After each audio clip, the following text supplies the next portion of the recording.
Check, check, 1, 2, check, check, 1, 2.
Yeah, you can take the mask. Yeah.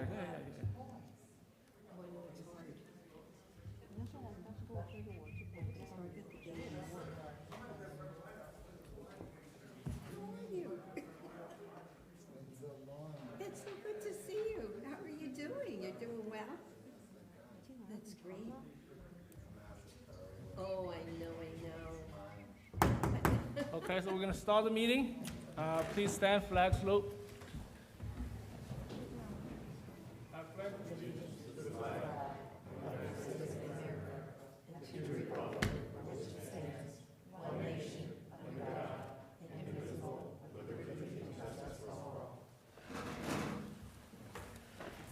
Roll call, please.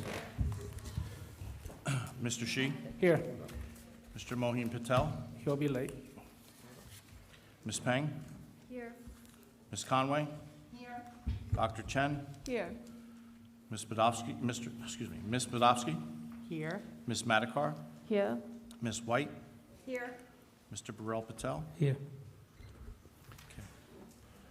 Opening statement, the New Jersey Open Public Meetings Act was enacted to ensure the right of the public to have advance notice of and to attend the meetings of public bodies at which any business affecting their interests is discussed or acted upon. In accordance with the provisions of this act, the Edison Board of Education has caused notice of this meeting to be published by having the date, time, and place thereof posted in the Board of Education administrative offices. Copies of these notices were sent to the Home News Tribune and the Star Ledger on January 5th, 2021. The public may participate at regular meetings in accordance with the bylaws and the applicable state regulations. So today we have a guest, our insurance broker, to present us about what something that we're looking into is self-insurance. And I think we mentioned it last month. We're going to the self-insurance route, and people have a lot of questions about that. And this is just a general overall presentation. The insurance broker will have more detailed presentations with associations. And you might have your own personal experiences, specific questions, details, and so on. And I don't want you guys to talk about in the public. We can have a more small group with the association members. I can have that conversation. But if you have any question you want to ask, you can ask. But there are other presentations coming up for the association members. Okay? With that said, Lou Raquel.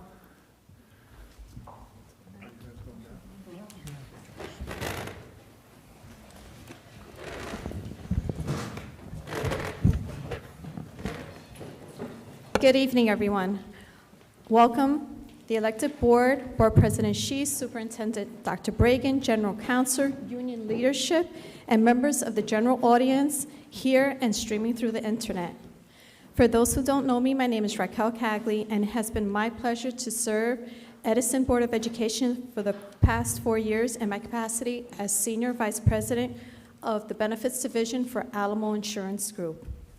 Tonight, we are scheduled to discuss your current health benefits program, and we promise to do our best to help educate you on the differences between fully insured and self-insured programs.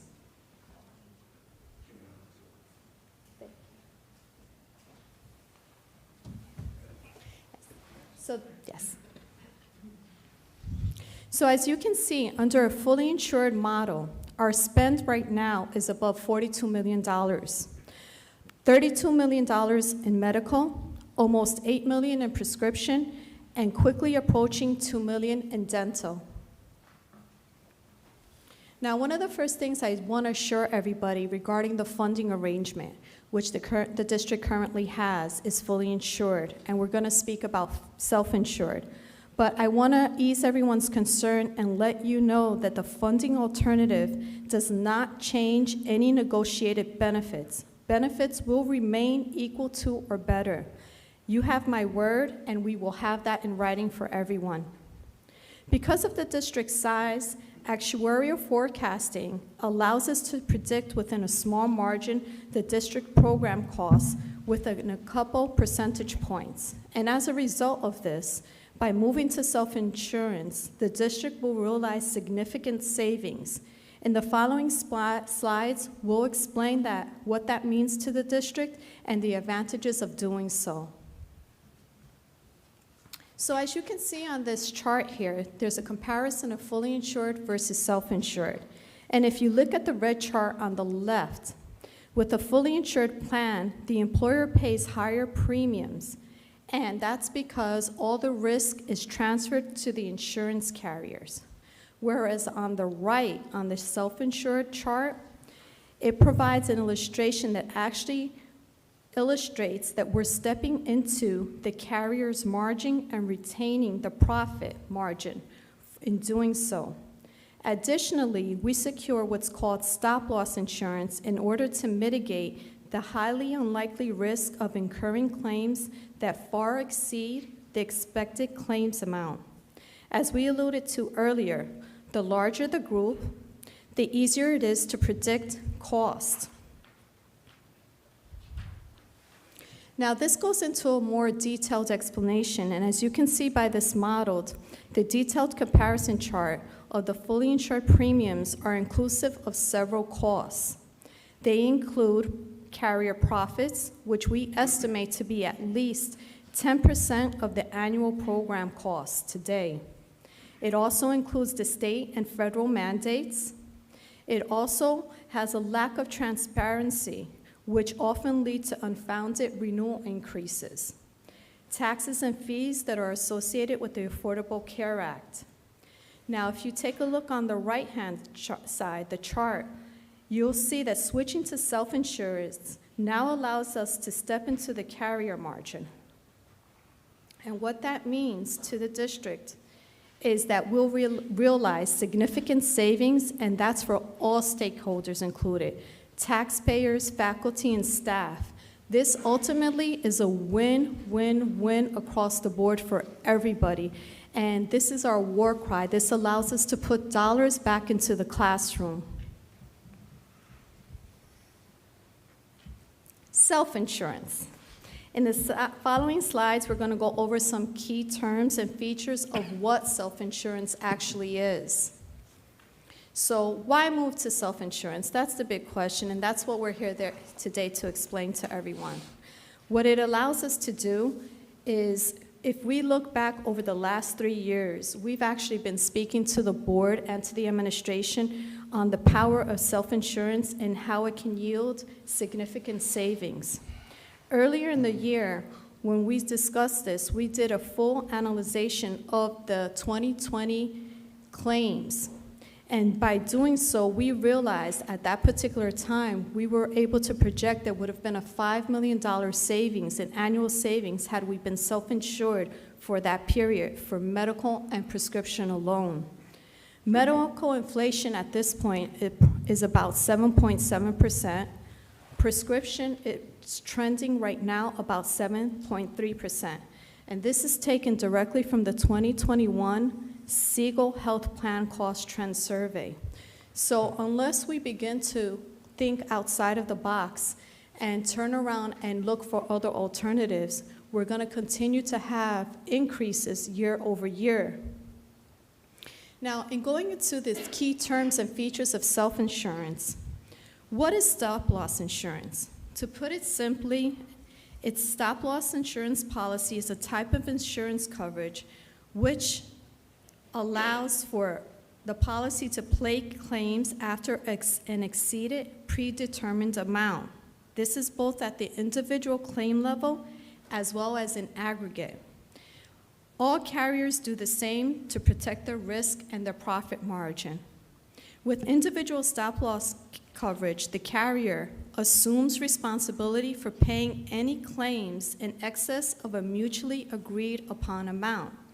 This amount is also known as individual stop-loss limits or your deductible. In our case, this limit would be anything above $300,000. Similarly, aggregate stop-loss would also include a cap on the claims, and the district would be responsible for paying anything up to a predetermined amount. Fixed costs also include the administrative fees the annual aggregate and individual stop-loss premiums. Altogether, this would significantly be lower than what we're currently paying in fully insured premiums. I know this is a very quick, high overview of everything, and as Dr. Shi alluded to, I'm sure there are going to be questions that at some particular time we'll be more than able to provide an additional overview of everything and answer any questions. Yes. So board members, you want to stay there to ask, or you want to go back? Whatever you feel like it. Raise the screen.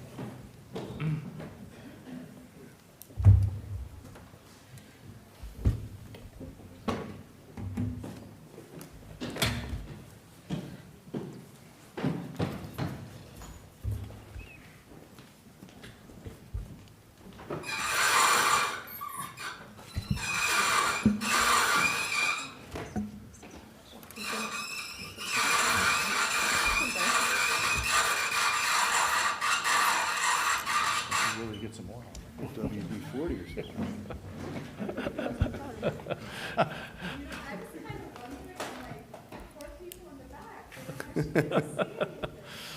All right. So, yeah, Shivi, you have questions? Yeah, go Yeah, ahead. I just have a couple of questions. Your presentation said that there will be savings if claims are at expected level.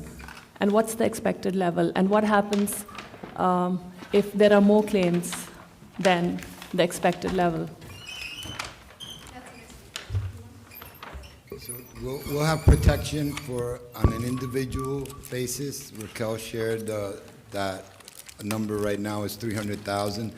The expected claims and the maximum aggregate protection is still being negotiated. The carriers are in competition against each other. It's crucial we protect the integrity of that process. As you notice, we have not released the renewal from Horizon in order to do so. So it'll be well below where you are now, in excess of 10%. I think you misunderstood my question. I was saying that I'm just focused on the savings, because at this point I think we are projecting a saving of about $5.6 million. Yes. And those savings are based on the expected amount of claims, which would obviously be dependent on the historical figures, right? Correct. So, but we can't predict the future. So in future, if the projection is wrong, and given that we have COVID and all kinds of things happening, then what happens? Because obviously we're taking a lot of risk. I mean, when there is risk, there is reward, but then you have to kind of balance the two. Absolutely, and it's a valid question. And to your point, that's why we have stop-loss insurance, which is considered reinsurance. So we're predicting that dollar amount, and if for any reason it goes above it, that's when the stop-loss carrier kicks in, and they pay back and reimburse anything above those levels. And that's why we secure that for the unlikelihood that for any reason, there's some type of catastrophic loss, we have that protection. So that's why we include the stop loss. So there's a chance we might not get the 5.6 million saving? No, there's an Okay. I can say with certainty. Okay, great. we're gonna realize those savings. Okay. Then I also saw in your presentation that you spoke about there would be some extra payment in terms of a third-party administrator and the stop-loss premium. So who is the third-party administrator, and how much is the stop-loss premium, and who pays it? Okay, I'll answer the first part of that question. So the third-party administrator is the carrier. So when we get into the funding arrangement of self-insurance, the third-party administrator is the carrier we select to basically process our claims, as well as tap into their discounts, so we continue to benefit from those same discounts and the power of those carrier discounts, which currently happens to be Horizon. And in terms of your second part of your question, you want to take the stop loss? Yes, the stop loss is being competitively bid right now and is included in the expectation of well above 10%. So is the stop loss Is it the risk insurer also the stop loss? It's one and the same, so it's kind of semantic. Stop loss is the reinsurance, but the correct term that's used in the market is stop loss insurance. So then, is the risk insurer the same as the self-insured insurer? If you understand. It's part of the components of what makes up I self-insurance. think the question is it the same as the network? Yeah. And so the networks are bidding stop loss, but there are stop loss specialty insurance carriers that are also competing. So we could wind up in a scenario where Horizon is the network and the administrator, and we have a specialty stop loss carrier that's more competitive than they are. Okay. We're looking at multiple alternatives, including the prescription carrier, the medical carrier, and the stop loss carrier. In total, we have over how many bids? 21 bids in from different carriers. You mentioned also that the individual the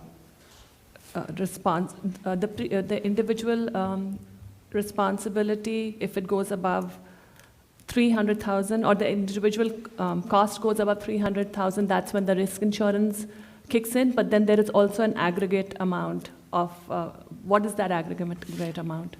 That's part of the negotiations. We'll have that for you when the negotiations are closed. And right now, it's feverish. It's hour by hour, and tomorrow morning, there'll be movement as well. Keeping that integrity of that process and not releasing the competitive figures has the market competing against itself to your benefit.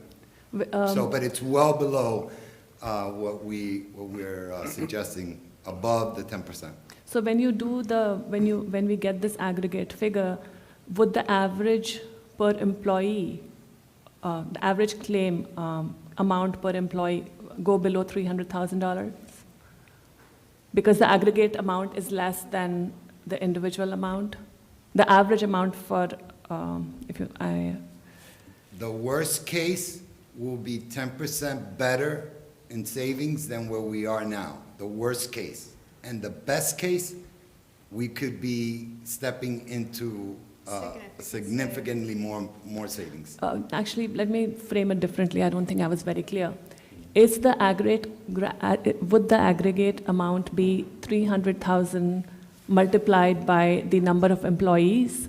No, it's Or not. would it be less? So then the average, No, the aggregate amount is far greater. The individual specific amount is at 300,000. Did you want to also? I think I understand your question. So they're both catastrophic losses, right? The first is at the individual level. So the worst that we can do is that if an individual has claims that exceed $300,000, then the carrier, whether that is Horizon or whomever it is, they step in and they reimburse that. So we don't have to pay anything beyond that for any individual, right? The aggregate is worst case scenario, right, when we add up all the claims, right, all together. But it's far less than 300,000 times the number of employees, right? But it's still a very large number. So if you think about what your overall claims are in a given year, we're talking of the tens of millions of dollars. That's really what you're talking about. And that's the same thing with respect to this, that the aggregate stop loss up to that amount, we'll be responsible for, but it's a lot less than what we're experiencing to date. And then once you hit that target, that's when the reinsurance kicks in. The stop loss carrier kicks in at that point as well, not just at the threshold of the 300,000 for an individual, but an aggregate for all together when it exceeds that amount. Right, and the reason we can't disclose that amount now is to Lou's point, what he mentioned earlier, was the fact that we're still in negotiations, and if those figures are released prematurely, it could adversely affect the outcome of the process. but the board would have those numbers, right? before the- Absolutely. Can't wait. And my other question is about the equal or better. And how do we ensure that?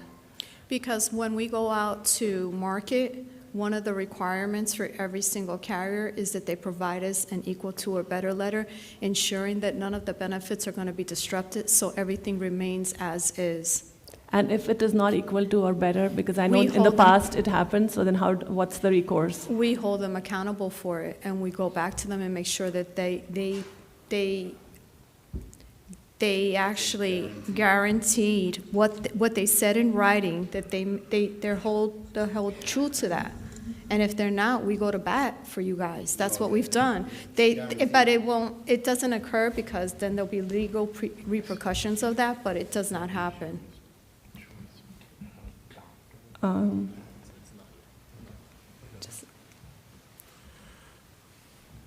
So right now, I think the current budget allocates 30 million, I believe, right? But that won't be a question for you guys. Right, Dr. Bragan? I believe the total budget for benefits is more than 30 million. Okay. I don't want to misquote it off the top of my head. Okay. We basically reduced it with prescription and the anticipated savings for self-insurance in the aggregate, $5 million. I could pull it up and look it up right now, but I don't want to misquote it. Yeah, the insurance, the health insurance is $30 million. The prescription is 8.5, I think, and the dental is 2.2. So we're looking at the overall number of the insurance. There might be some flexibility between each line items. Correct. But we're looking at the total number of the total dollar amount is what we're talking about here. So one more question. Are we getting into a contract for 1 year or more than a year when we do this? And if it's more than 1 year, is there a penalty if we decide to not go with it next year? That is all part of the negotiations when the numbers come back.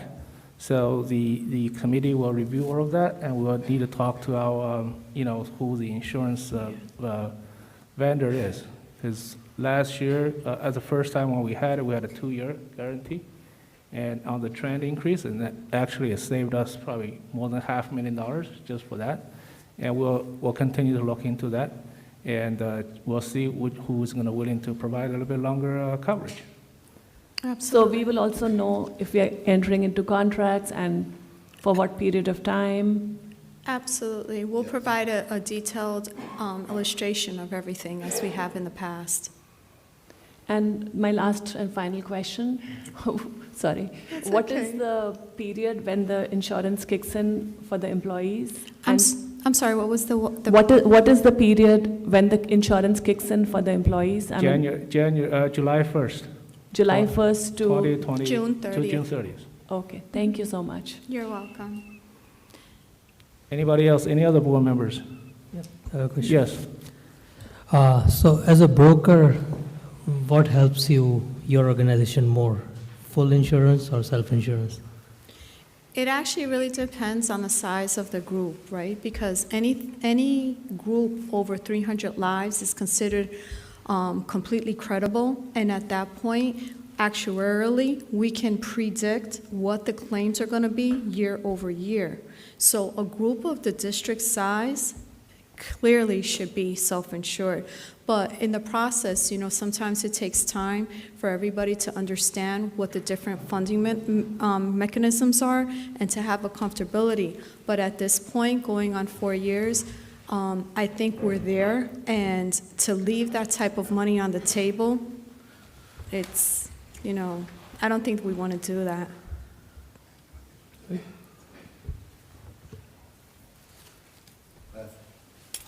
Any other think- questions? Board member? Oh, okay, yes. Conway? I can't see, yeah. My Elizabeth. question is, when you gave your presentation, you said you looked back on the 2020. And I have a concern with that because many of the people did not leave the house and go for their, any special procedures. Whether they went for knee surgery or they went for shoulder surgery or they had anything amongst testing done.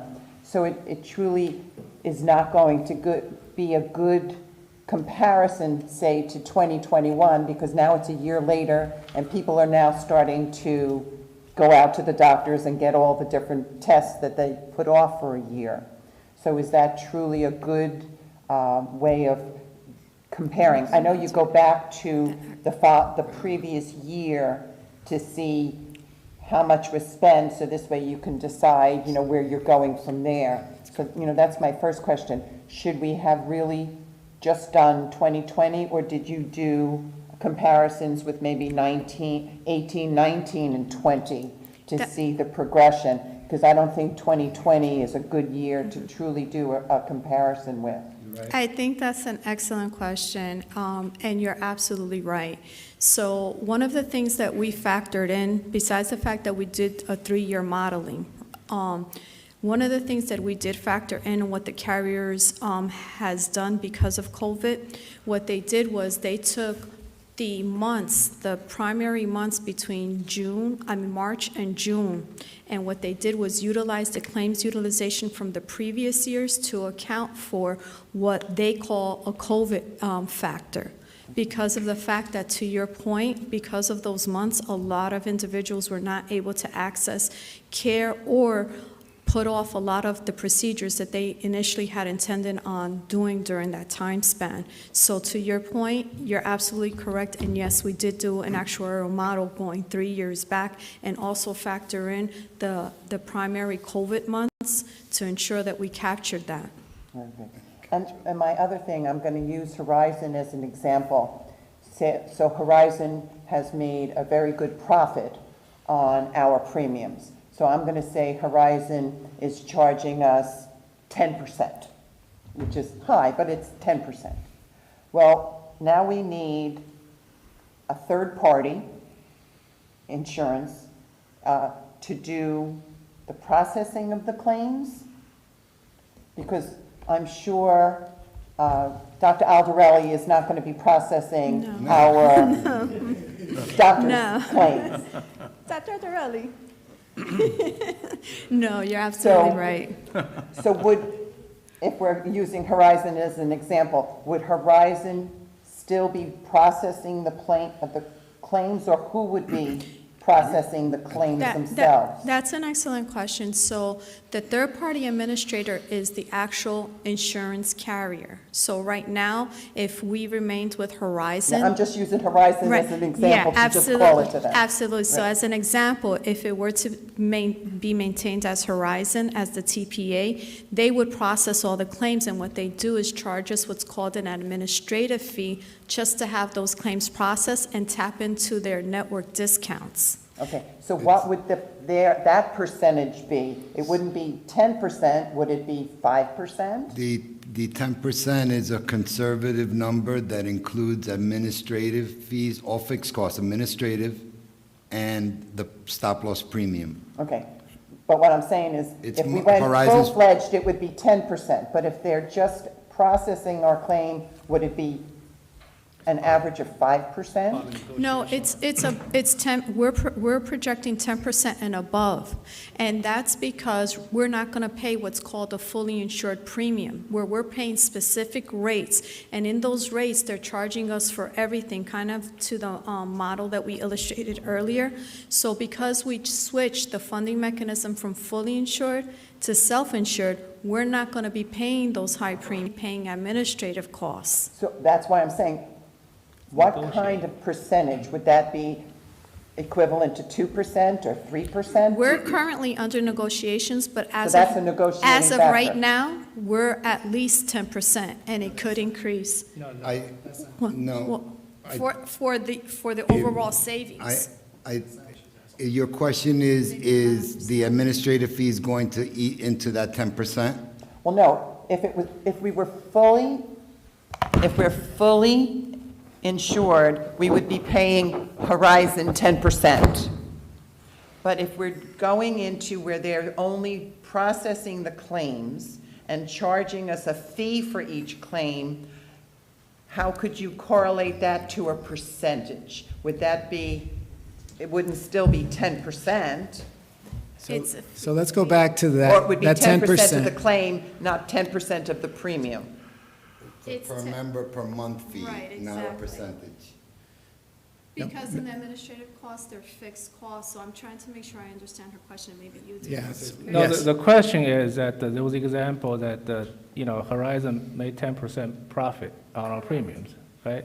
So now we are going to self-insure. Horizon will be the one manage our claims, and there will be a processing fee for those claims, right? So the question is, what is a percentage of that processing fee? Right, so let me Is that answer correct? that. Yes. That is her question, yes. So the way that you calculate what that margin is that Horizon is making, that profit that they're making, is that you say, okay, how much did they take in premiums? So you as the district paid all this money in premiums, right? And then you subtract from there what the actual expenses were, the claims, the fees, all those kinds of things. And then when you remove that, you have what essentially is their profit, right? And so we're saying, very conservatively, it's at least 10% of the full cost to you, right? Now, when you look at the administrative fees, it's not that it's this percent of the full claims or the full premiums or whatever. It's a very small fee. It's less than $1 million, right? In numbers, right? As far as comparing that to your overall cost, it's So a instead of fraction. 10%, so instead of paying them $10 million, we'll pay them $1 million, so it's 1/10 I'm of just what we saying- would be paying them. There are. If we were to use hypothetical Percentages. then the answer to that would be yes. But that's not, we're going to pay that, but we're also going to pay the claims costs. So all of that is factored in, just so that we're Oh, I know, clear. I Okay. realize that. All right. But if we're paying them to be our administrators to process the claims and they get their fee, the claims are the claims, it doesn't matter. Correct. But then we also have to pay a stop-loss insurance, which they have had to pay to cover them. Correct. Now we have to pay that. So if you put those two together, you're still telling us we could feasibly save from Horizon $5 million. Absolutely. Yes. Absolutely. Yes. Absolutely. We can't wait. I know that probably seems unreal, but we do this day in and day out. We've done this, each one of us professionally, for over 20 years, and it actually excites me, and I'm very happy to be able, we are very happy to be able to turn around and deliver this type of savings, because a lot of times, districts are not accustomed to being self-insurance, but once they understand the concept of it and they understand that the benefits are not changing and they realize the savings, no one ever turns back. 1 in 1,000. Yeah, it's And very all rare. credit to you for your instincts and your intuition and your willingness to look at this now. Great. I'm really excited for you. But Jerry, the just only one- thing I was concerned about was comparing it to the 2020 year. No. Valid Because point. of the expenses, if they're basing it on 2020, we could be spending quite a bit, because just for myself, I know I barely spent anything in 2020, and I'm making up for it in 2021 because I missed all the different doctors and all the different appointments that I should have done. So I can see my co-pays, I've spent more money, and different deductibles, I've spent more money, I've spent, on all different things.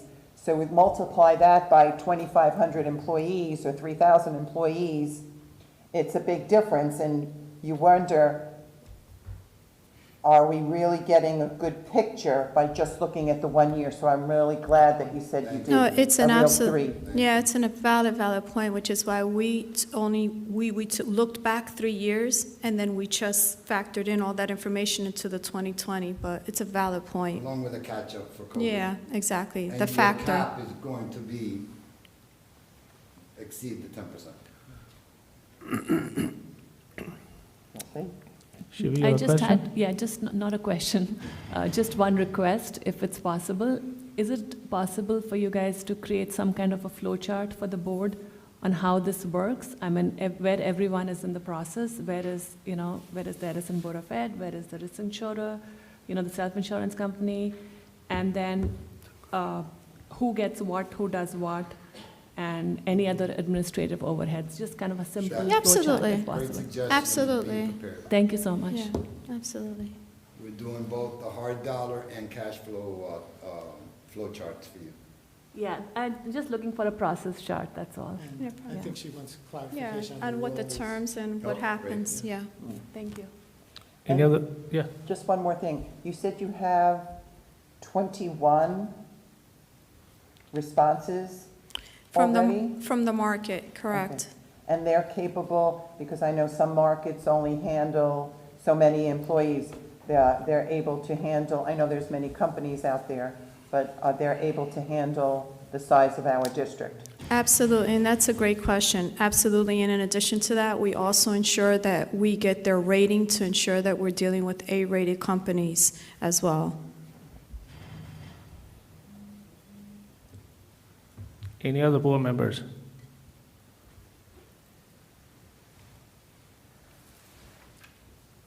Okay.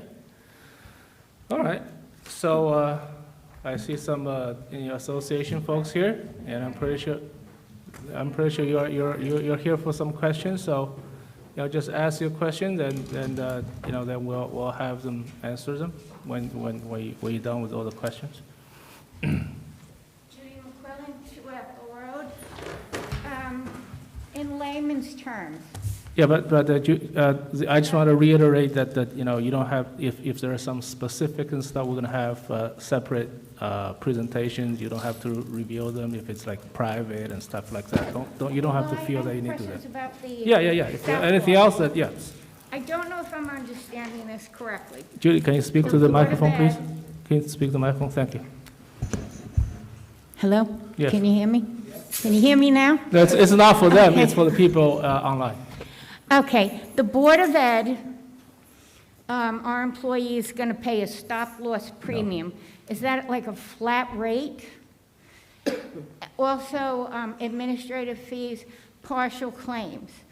Any one claim, the maximum the board will pay is $300,000 for one claim. So if we have 3 No, let her finish all her questions. I'm not understanding. Yeah, So if we have 3 catastrophic losses, are we going to pay an additional carrier to take care of anything over the $300,000? okay. Anything else? And will that be like reinsurance? Reassurance? So we'll have another carrier to take care of anything catastrophically. For example, if somebody has cancer treatments that cost hundreds and hundreds of thousands of dollars, liver transplant, any kind of transplants, those will be in excess of $300,000. So will that be a stop-loss carrier? So I am understanding it, and that would be like reinsurance. Now, do we pay? What kind of fees do we pay for that? Obviously, when you go out and get reinsurance for a stop-loss pay, there has to be some kind of premiums. Okay? Judy, why don't you finish all your questions? We'll tell them to answer so everyone can hear it on the TV and stuff like that. So basically, that's what I wanted to know, a lot about the stop-loss carriers, because we might have a lot of catastrophic illnesses in this district. Somebody might need a transplant. It's going to cost a lot of money. How will that be covered?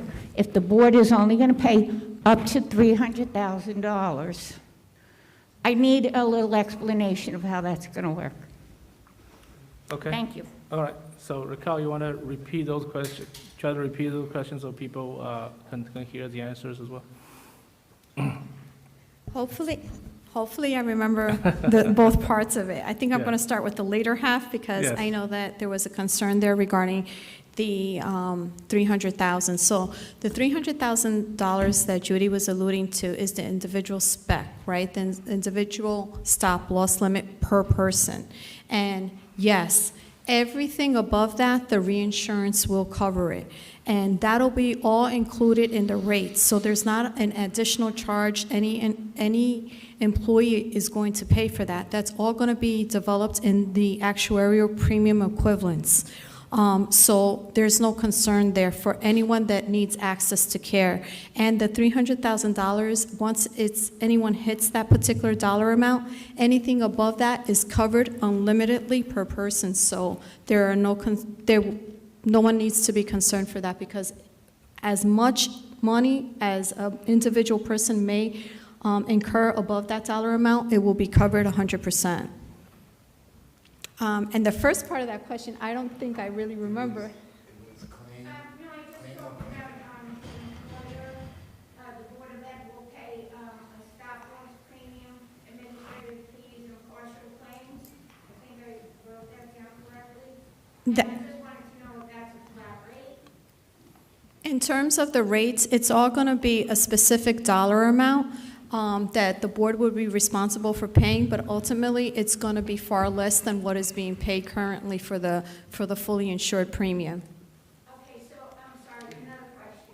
If we have, let's just say, 3 catastrophic losses next year, because this will take effect on July 1, and it's in excess of $2 million for those 3 losses, how is that going to affect our savings for next year, the year after?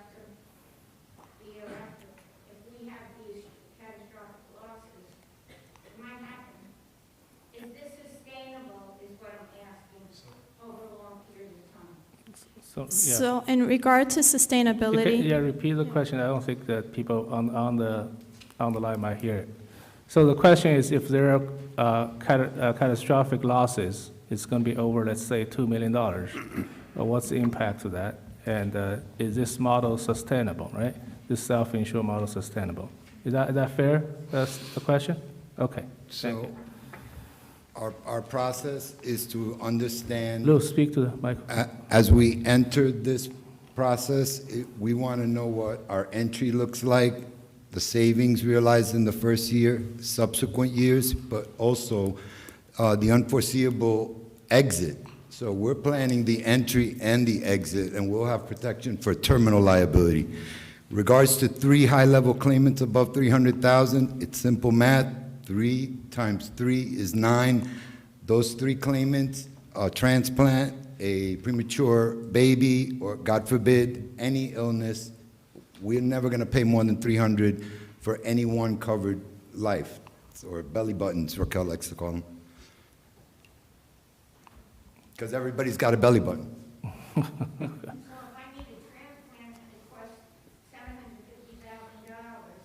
We only pay $300. The stop loss insurance will pick up the remaining.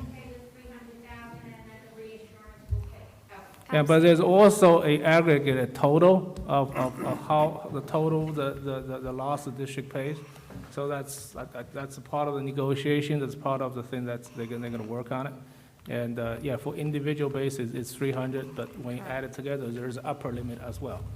The stop loss insurance will cover that. Exactly, that's our umbrella. Welcome. Can I just ask just one last question? What happens if the stop loss company goes bankrupt? That's very unlikely, and that's one of the reasons why we ensure that we're working with A-rated companies and that they've been in business for an extended amount of time. They'll have to get insurance. Well, Yeah, they actually have insurance on them. They Right. do. A great point. Okay, thank you. Matt, yeah. I know you're going to have questions.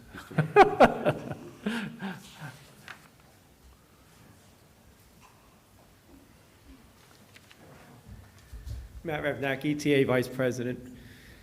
One of the things that obvious is that, I keep hearing that we're guaranteeing equal or better.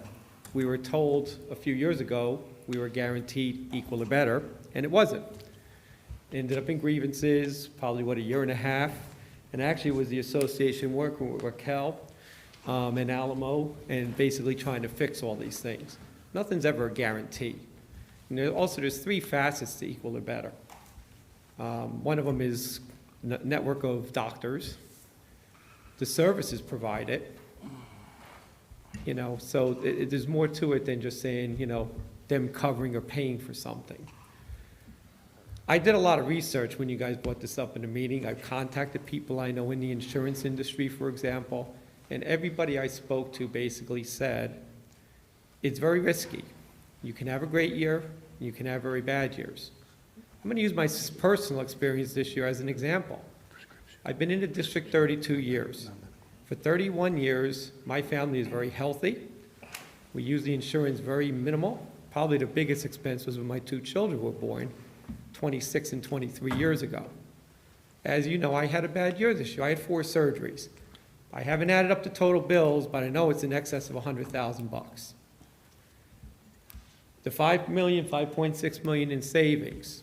Great if it's over $300,000. If it's $250,000, you're paying for it. 20 people at $250,000, we have 2,600 employees in the district, is not necessarily out of the realm, especially with a more senior staff. That's $5 million. So you're on the hook for that until you hit that $300,000 mark. It's risky.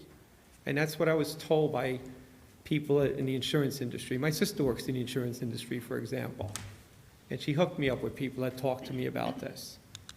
So, it's easy to say, you hit the $300,000, we don't pay any more. Put even more, you say $250,000 a lot. 50 people hit $100,000 out of 2,600 employees. That's $5 million right there. So again, understandably, whenever you're saving money, there's risk involved. When you change carriers, there's risk involved. You know what you have. You don't know what you're going to. So again, it's a concern from the association standpoints, from the employee standpoints. Yeah, it's great to save money. We were saving money when we went to Cigna, but it created nothing but problems. And thank God we eventually worked it all out, again, through the help of working with Raquel and Alamo and the associations on our part. So there is concerns here. The other thing that comes into play, and I'll just mention it here, but it's probably a discussion for another day. By law, we premium share. When you have a set premium, people know what they're paying. How do you know what you're paying when you're self-insured? Unless it's in the new plans, which are based on percentage of salary, it's based off percentage of premium. So that's a question I have as a, again, with the associations. How do you come up with what people pay if you don't know what you're paying up front? I think that's it. Thank you. Thank you for those questions. And, I just want to thank you for the compliments. Raquel does work very hard, and I'm very proud of the trust level we've developed with the unions and with the board, and we're very excited that this is being contemplated. We're going to protect you. Raquel said you have her word, and we're going to have it in writing. So to your point, it's understandable, the concern, right? Because 3 years ago when we were talking about switching brokers, when there's change, there's always apprehension and there's valid reasons for it, right? In regard to the 300,000 pooling point, because that's what they call it, Horizon does the same right now. So Horizon already factors in all of those claimants that up to the $300,000 pooling point, which is what the reporting and the utilization over the last 3 years that we've analyzed and we've taken into account. In regards to what the employees will pay, they're called premium equivalents. And we do it in-house, and we also hire externally that we pay for what's called actuaries that actually take all the components and the costs and create what's called premium equivalents. So whatever the savings is to the district is also proportionately to each individual. So hopefully that helps answer the question that you brought up. And I do have a follow-up question then with that. I'm assuming that, for example, I know you get a monthly bill for pay. Will we as the association get that, so we know what you're actually paying. One of the reasons why years ago we went and we pushed and went into the state health benefits. Matt, can you come? Sure. Just people online needs to hear this. Sorry to make you walk. You know, an equivalency is not an exact amount. I understand it's done by actuaries. I'm a math person. Obviously, like anything else, there's a plus or minus ratio as far as what the actual cost is. We pay an actual premium based on the cost of, or I should say, contribution to the premium based off of an exact cost of the premium you charge. So it's not going to be exact necessarily. You know, the other thing with it, though, again, is that one of the reasons I was starting to say we went to the state health benefit plans years ago was for transparency. We understand you're the board actually buys the insurance, but we contribute as much as 35% toward it. So unless we see a bill, we don't know what the actual amount is. We don't know if, and no offense to anybody up here, but one of the reasons why we did it, and the word transparency is always thrown out there. So unless we see a bill and know exactly what's being charged, we don't know what's being charged. So, that's my other comment about that. Thanks. And by the way, I do appreciate your words, and we have a very good working relationship. So we have a lot of respect. Yeah, Jeff.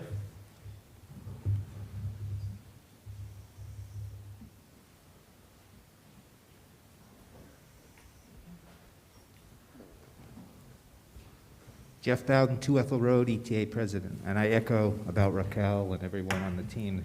Fantastic. Here's the question. I heard Lou briefly mention about an exit plan.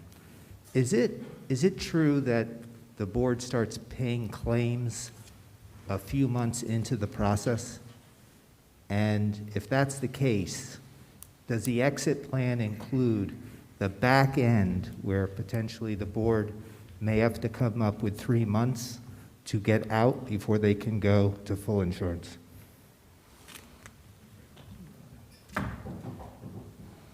Give us a softball, Jeff. So, yeah. So incurred but not reported claims. And technology has sped up that process. We used to consider it 3 months from the time that someone saw a physician to the time that the claim got paid. Now it's down to as low as 6 weeks to as high as 2.5 months. And so along with the flow chart, cash flow chart, we're going to be looking to establish reserves during that period that the claims are being incurred but not paid, which will help offset the back end if we ever exit. And again, 1 in 1,000 exit self-insurance once they're in it. But we're also contemplating protection. So you want to tell them about TLO? Terminal liability. So we consider the termination and the liabilities post self-insurance in this process and protect that as well. But great questions. Okay. Anybody else? All right. Insurance only.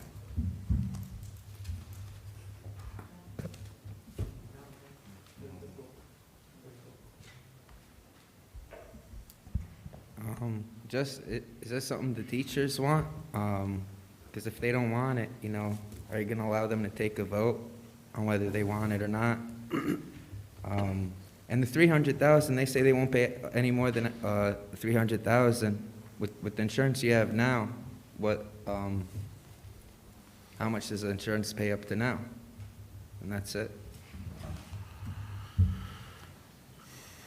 The insurance is, we have a contract with the associations, and what are the coverage, what are the co-pays and stuff has been outlined in the contract, and we honor that contract, and we are asking the insurance company to also honor that contract. As far as how the other question, Raquel, can you answer that? I don't know.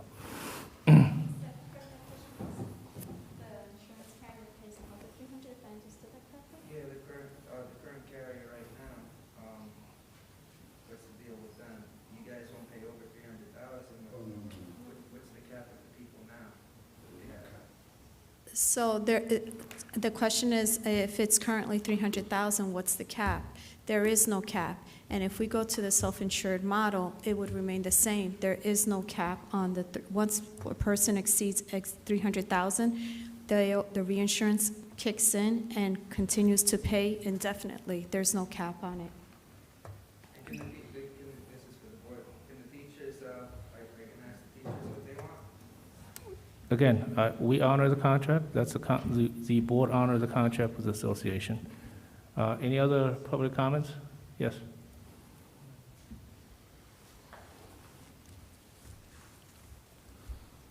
Just a quick question. With the reinsurance, is that something that has to get negotiated every year if they stay in it? Because if there are a lot of claims that are over that, for instance, homeowner insurance, if you put in too many claims in a small amount of time, they raise deductibles or they'll drop you. So is that something that you're going to have to renegotiate every year?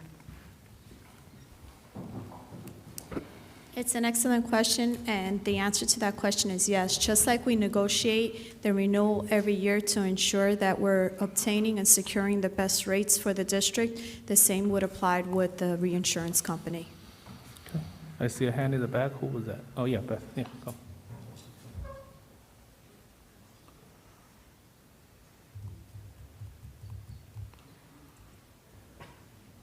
You have a list of questions? I'm just curious, do you know what % of school districts do the self-insured insurance? And how much do they save? How long have they been in it? Because it kind of, I'm like hearing it and what you're saying, the money, but it also sounds too good to be true. Anything else? That's it?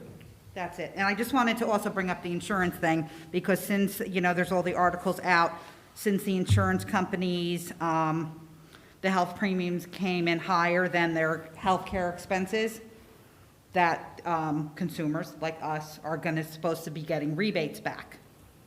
But also note, if we're self-insured, you're not eligible for that as well. So will we be getting rebates back this year, the district, because of last year with the COVID? No. Can I just bring that all up? And why not if we're not? So I'm going to go backwards with the second question and then forward with the first one. So in regards to the rebates that you're referencing, that applies, and you are correct, but that applies to the small group market and not to larger groups. They don't receive that, what's called the loss ratio rebates that came into effect a few years back with the ACA provision, so that wouldn't apply to the district. In regards to what the percentages of school districts that are have the different funding arrangements, I know there are various, but I don't know across the board, the state, what every single school district's funding arrangement is, except to say that there is a strong push to go to self-insurance for a lot of, not only large school districts, they're actually now, there are employers that are looking at it even on the smaller group side because of the profitability of being self-insured. I don't know if it makes any meaningful statistical number. As you all know, that Dan Mashat departed the district, and we were interviewing the BAs. We had 4 finalists. 4 people we brought in. I'm sorry, not the finalists. We have 4 people brought in with the positions still open. And 3 of those districts, they're self-insured. 3 out of the 4 that we spoke to. Yes, Brian. And I think someone told me the township is self-insured. I'm not sure if that's correct or not. The Edison Township is self-insured? I'm sorry, okay. How are you? I'm sorry I was late. I was coaching Pee Wee baseball, so I apologize for my appearance. But I'm not too thrilled. It is what it is. So I apologize for being late. I missed some of this. So I just talked to my other administrative friends in other districts, so I just have some questions. First of all, with the board, how many carriers did we interview other than Alamo? Did we talk to other companies? How many did we speak to 1 out of 5, 2 out of 5? Did we interview 3? I just noticed there's 1 presenting, so I'm just curious, why isn't there 2 or 3? Okay, what are the other questions? So they told me to ask, number 1, what will self-insurance do for the district? Number 2, where does the savings come from? Number 3, ask them to give an example about how the stop loss works and how it benefits the district. Number 4, ask them what the current stop loss is and would they keep the same stop loss if you get self-insured. Number 5, ask them what amount of money would need to be set aside to cover the remaining claims from the fully insured policy that won't be paid by June 30th. Okay, so Those questions were. All right. So the first question is, YouTube? so first question is, you done? You done? Yeah, I'm good. Okay, so the first question is, we have one insurance broker record, and that's Alamo. They are the ones who's gonna go out and bid, as you heard. I don't know if you heard of it. There are 21 different companies bidding on our district. We are the 5th largest school district. We're talking about $40 million somewhere around. Everyone wants our business. So they're bidding on it, so we'll get a good deal out of it. As far as the specifics, some of them were already covered in the presentation. You missed them. But if you don't mind, you can just repeat. One is, what is the benefit of self-insurance, right? What is the current stop loss? Yeah.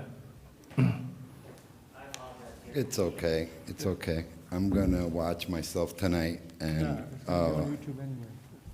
I said, it's okay, I'm gonna watch again tonight too, so, and we'll be around for questioning as the selection process is taken. So we're looking in excess of 10% savings on a $42 million program. You could do the math on that. We've got stop loss protection. We're currently negotiating with various carriers in an effort to protect the integrity of the process. We're not disclosing neither Horizon's renewal nor any of the estimated figures that are coming in. But the negotiations are feverish and they are changing day to day to our benefit. The district is, as President Xi said, a very large account and is drawing a lot of attention.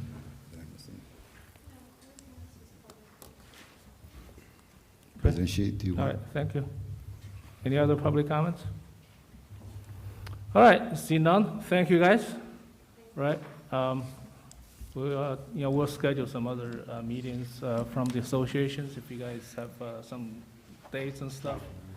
Contact, Alamo, and just copy me on it so I know things are happening. Pick a good time that's good for you guys. Maybe you want more than one spot, slot for different reasons, whatever. So just make sure that you have the opportunity to ask more detailed questions. Some of them are very close to you guys in private, and you can have a setting of that to ask those questions. And these guys, they've been, very helpful in the past 3 years. Thank you very much. Thank you, guys. Thank you. Thank you. All right. So now we're going to our regular agenda. So first, the resolutions. You should all have that.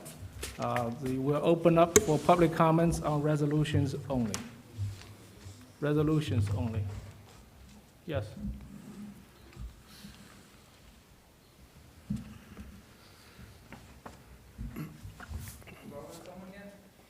Huh? Yeah, you come. Hurry up. Authorization of the purchase of 50 Calvert Avenue East. That's what I want to talk about. Let me find where the paper is. All right. What's the question? I don't understand why you're going to spend $2.5 million. Why you don't just use that money and build on property we already have? That's question number one. And I want to ask the same questions that Mr. Bowden asked the last time. I want to know the name. It says the church, the evangelical church, whatever, somewhere on here. I can't see it now. I want to know who's the owner of the evangelical church. I want to know if that owner, or if it's a board or an owner, if there's any conflict of interest between any of the members of the Board of Education and the owners of this property. I think $2.5 million, that's a lot of money. How big is this property? 2 acres. 2 acres? No, all your questions, please. Did you find out from other independent people, get an estimate how much this 2 acres would be? Any other questions? No, I still think, it Well, would don't, be. you can, you sit down, we'll answer your Because even questions. after you buy this property for $2.5 million, you're still gonna have to spend millions to start building. That's why you should start spending money, the money that we have on, build on the property we already own. We can build behind Thomas Jefferson Middle School, continue using the middle school. We can build on Lindenall. The property Lindenall School has that's unused. Get closer. That's unused is bigger than what the school uses itself. The baseball field is even bigger. That's, it's not Board of Ed property? Who owns that property? She's a Lindenau teacher. They don't even, well, we definitely own, You can't get anybody else to have a better inside knowledge than Sue. Possibly, but we definitely own the TJ property, and all that land's going unused. There's no reason for that. And I'm sure if you look at all the other schools too, I haven't been to all of them, but it's probably the same. Same with Washington School. Edison High pretty much uses as much as it can have. I mean, you're pretty much maxed out here, but it's not the same with other properties. And I'm gonna take a look at this property, Jerry, and you're gonna tell me when I sit down if, who the real owner is? Do you have any other questions? No, that's Okay, pretty much you all sit I down. have. I want to come back You're up. for public Today we comment. have a different attorney here. John Shadanian has other commitment. And Bill Rupp is sitting in today for John. And he's the one who actually handled this transaction. So Bill, you want to get closer to the microphone and answer the question? The record owner is shown as the Our Savior's Lutheran Evangelical Church. We have not yet ordered a title report, and a title report would indicate if there's any other issues in terms of ownership or liens or encumbrances, but again, we have not yet done that. Why? Because we haven't entered into a contract formally yet. All right, as far as questions about, why we cannot build other properties, right now, this is for elementary school. And, we are looking for those properties that you mentioned for other possible expansions as well, so, thank you. Any other comments on the resolutions? Okay, see none? So let's go ahead. Personnel report, can I have a motion, the personnel report? Motion. Mohin, Patel, anybody else? Can I have a second? Okay, Mrs. Maduka, roll call. Mr. Burrell Patel? Yes. Ms. White? Yes. Ms. Madakar? Yes. Ms. Podolsky? Yes. Dr. Chen? Yes. Ms. Conway? Yes. Ms. Peng? Yes. Mr. Mohin Patel? Yes. And Mr. Shi? Yes. It's all yes. All right, Motion so next up, we're going to bundle all these things together, the administration, curriculum instruction, and pupil special services. Can I have a motion on that? Can I quickly ask one question? Yes, I will have a motion, then we can Okay, answer the sure. question. Yes, can I have a motion on that? Motion. Okay, do I have a second? Okay, Mrs. Maduka again? Yes, go, yeah, I'm sorry, I should have allowed you to ask the questions, I'm sorry. Is Yeah, this no- for the personnel, this is for the new ones? Oh, this is for the architect. Oh, okay, yeah, go ahead, yes, I'm sorry. All right, So- I should have asked you to allow you to, ask you to, if you have any questions for personnel report, I'm sorry. Yeah, go ahead. Yeah, so I just wanted clarification. It says that a fee not to exceed 5% of the cost of construction and any project under 1 million at a negotiated fee. I just wanted some clarification. What does that mean? And any project under 1 million at a negotiated fee? So You want to try? that's different from the 5%? Yeah. Board President Shi, can I? Yeah. Yes, please. Normally, the 5% fees for significant renovations or construction that are typically more than $1 million, as you know from the project we have at the Lincoln Elementary School.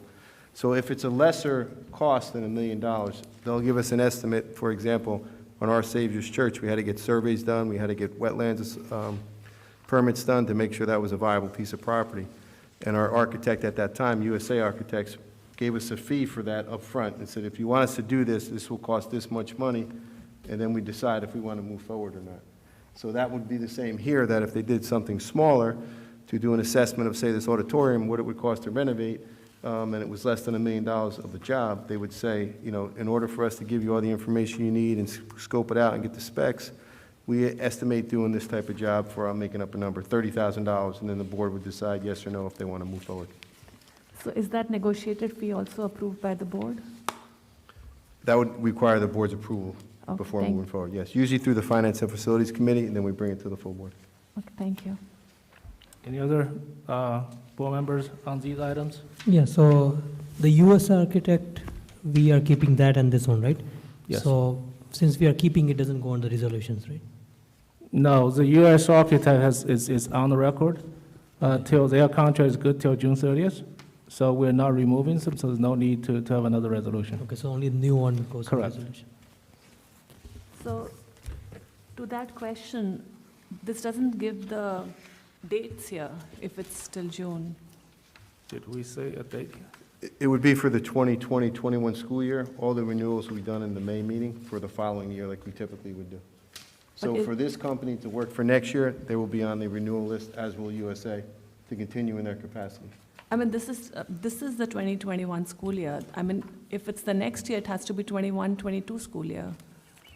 We are adding this. Correct. This is only good for the remainder of this school year. So When if- we have our annual renewal meeting, they will be on it at that time as well, for So- next year. So, okay, so are we removing USA Architect in the middle of their term or not? We don't plan to remove USA at all. We plan to No, have more there's than one no plan architect. to do that. Okay, thank you. Sorry, Mr. Yeah, okay, go ahead. That's what we spoke. We would like to have different opinions on certain things. So we have a motion, so. Motion. You have questions? Roll call. Yeah, roll call. Mr. Burrell Patel. Yes. Ms. White. Yes. Ms. Madakar. Yes. Ms. Podofsky. Yes. Dr. Chen. Yes. Ms. Conway. Yes. Ms. Peng. Yes. Mr. Moheen Patel. Yes. Mr. Shi. Yes. Now we're doing, go to the finance, the 3 items. Can I have a motion on that one? Motion. Second. Moheen Patel and Biro Patel. Roll call. Okay. Mr. Burrell Patel. Yes. Ms. White. Yes. Ms. Madakar. Yes. Ms. Podofsky. Yes. Dr. Chen. Yes. Ms. Conway. Yes. Ms. Peng. Yes. Mr. Moheen Patel. Yes. And Mr. Shi. Yes. All right, now we're going to committee reports.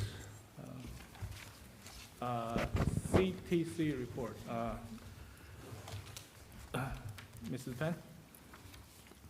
Yeah, the CTC has a meeting on April 15th, 12 p.m. We had a Zoom meeting. In attendance is myself, Yuna Cheng, Moheen Patel, Shivi Prasad, Gail Polikowski, Bernina Mahibia, and Dr. Diane Brengard. Summer programs have been reviewed. The principals will be sharing this with the parent. Information about the available programs and all programs will be listed on the district website. Also talked about educational equality. Educational equity is a priority goal of our district. Equity in education requires putting systems in place to ensure that every child has an equal chance for success. That requires understanding the unique challenges and barriers faced by the individual students or by populations of students, and providing additional supports to help them overcome those barriers. Our goal is to give every student an opportunity for success. The district is examining all systems and practices for fairness and inclusion. Fairness, which means ensuring that personal and social circumstances do not prevent students from achieving their academic potential. Inclusion, which means setting a basic minimum standard for education that is shared by all students regardless of background, personal characteristic, or location. Our district is already revising curriculum, gathering resource, and providing staff development to begin the work towards educational equity. That's it. Thank you. Thank you. Finance facilities. Yes. Mohan. Okay. So the Finance Facilities Committee had a meeting on Tuesday, April the 6th, 2021 at 4 p.m. The attendees were Mohin Patel Chair, Dr. Yuna Chen, Elizabeth Conway, Jerry Shi, Dr. Bragan, Dr. Eldarelli, and Will Calabas. Topics discussed was JPS at Library, cafeteria expansion. This project was discussed, and USA Architect is going to formalize the plans and begin the project. The maximum cost was set at $350,000. Update on Lincoln School construction. Dr. Bragan provided an update on the status of the Lincoln Elementary School addition. Things are on track for shovels in the ground as soon as school ends this June. Bids for construction and abatement are ready to go out. Architect RFPs. The committee decided to bring in Spiesel and DMR firms. Of the 9 architect firms who submitted proposals to present at our next Finance and Facilities meeting on April 19, 2021, with an anticipated appointment at this meeting, April 27, 2021 BOE meeting. Long-term plan for the $11.4 million in the budget. Options were discussed for the use of this money that has been budgeted for capital improvements. The committee reviewed proposal for building a specialized small high school, approximately 750 students, and on the property at the corner of Talmadge and Coolidge. Dr. Bragan will bring more specific options for this to the committee at our next Finance and Facilities meeting. Food vendor RFP requirements and updates. The RFP for food service has been submitted to the state for review, and upon approval, we will advertise it with the intention of appointment for the next school year. Update on the leases for the MacBooks. The district will be renewing our lease for all high school MacBooks this year for the approximate amount of, I believe it was 1.2 million, right? Per year, providing all students and teachers with new devices for September 2021. This was included in our 2021 to 2022 school budget. Basically, that was 1.9 million, I believe, or 1.7 million, so we're actually saving almost $500,000 on this new lease. So IT audit. The district is seeking to have a firm audit our IT department and then provide recommendation for improvement and enhanced efficiency. That was the April 6th, 2021 meeting. Then on the April 19th meeting, just give me 1 second, I'll bring that up.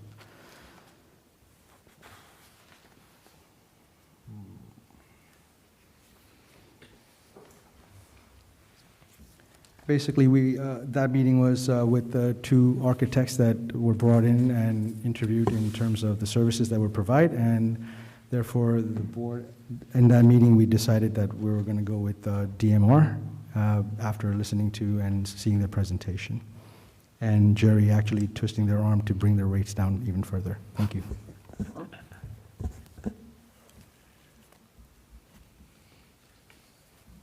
Thank you.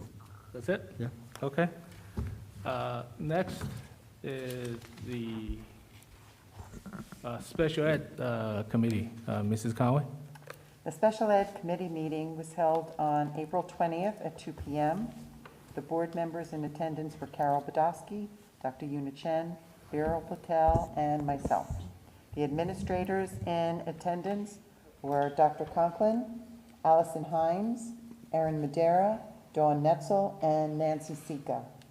The items that were discussed, we talked about staffing, and at this time we are fully staffed with accommodations for those on leaves. The ESY for 2021 will be in person unless there is a medical exception. It will take place from July 1st until the 3rd week in August. The district programs will include preschool handicapped, autistic, MD, Learning Language Disabilities, and In-Class Resource. Only a few resource classes remain, but will eventually be discontinued. Our district employs an AAC specialist who is instrumental for testing students with limited speech. The district continues the professional development using the New Jersey Council for Inclusive Education. Included programs are Jump Ahead, Cumberland Solutions, and Phonics First. RWJ Barnabas Health Source provides PD for counselors, child study teams, and administrators. We're also advised that there is a law under consideration to up the age of students to be educated by 1 year. And the NJSLA has been canceled, but there may be a fall assessment, the DLM, which is the Dynamic Learning Maps. The meeting was adjourned at 2:40, and the next meeting is to be determined approximately the third week of June. Thank you. Thank you. Township Liaison, Mrs. White. The Township Board of Ed liaison meeting was held on Tuesday, April the 9th at 11 a.m. at the Education Center. In attendance were Council VP Sam Joshi, Councilwoman Joyce Ship Freeman, Councilman A.J. Patel, Board of Ed VP Mohan Patel, BOE members Shivi Prasad Madhukar, Viral Patel, Virginia White, and Superintendent Dr. Bernard Bragan. Also in attendance via Zoom was Mayor Thomas Lanke. The committee welcomed everyone to the meeting. The Edison Art Society, Gloria Dittman provided the committee with an update. The Edison Art Society is in the process of collecting data for applications for art scholarships. She has shared this information with Roger Vroom, District Supervisor of Visual Arts and Performing Arts, for distribution to the appropriate students. The COVID-19 update. Joyce Ship Freeman expressed a concern about getting COVID-19 vaccines for homebound and seniors who have not yet been vaccinated.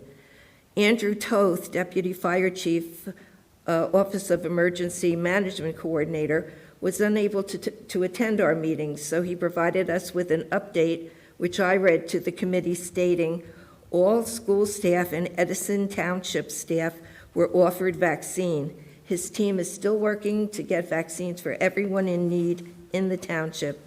Seniors and homebound people are still a priority for receiving vaccines. A group discussion ensued regarding the availability of our community compared to other areas in the state. Pharmacies are getting vaccines in more populated areas like Jersey City and Newark. In addition, the possibility of offering vaccines to students as well in the coming weeks, along with offering rapid testing to students and staff. The district will research this option with our current testing provider. The properties update, overcrowding.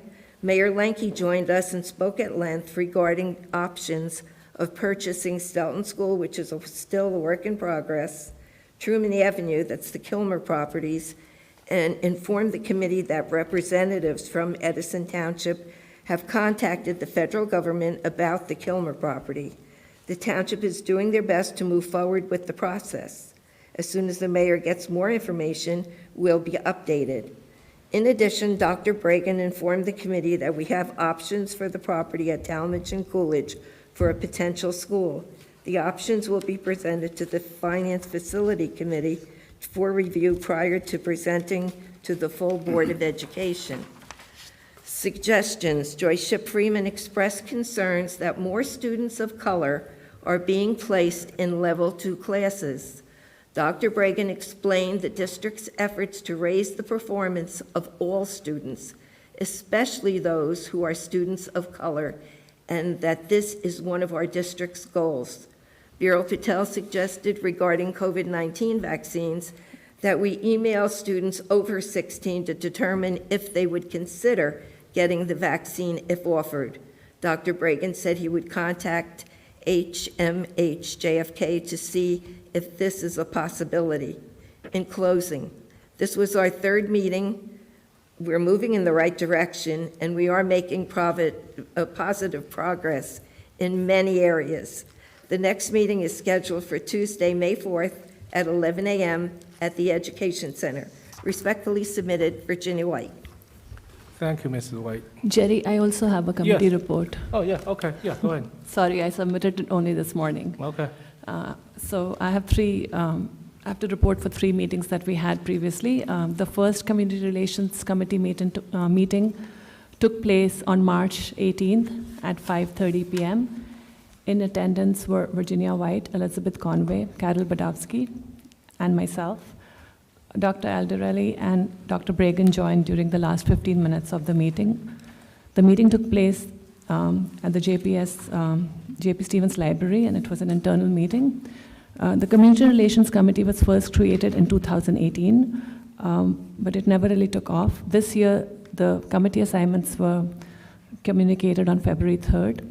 Since this is a new committee, and the role is undefined, our first meeting focused on how to use this platform to create better transparency and communication with the Edison community, because even the best laid plans can fail if not communicated properly. The committee discussed how communication can be a problem as well as a solution. Since the focus is community, the committee discussed various formats to get the community involved in sharing knowledge and bringing transparency.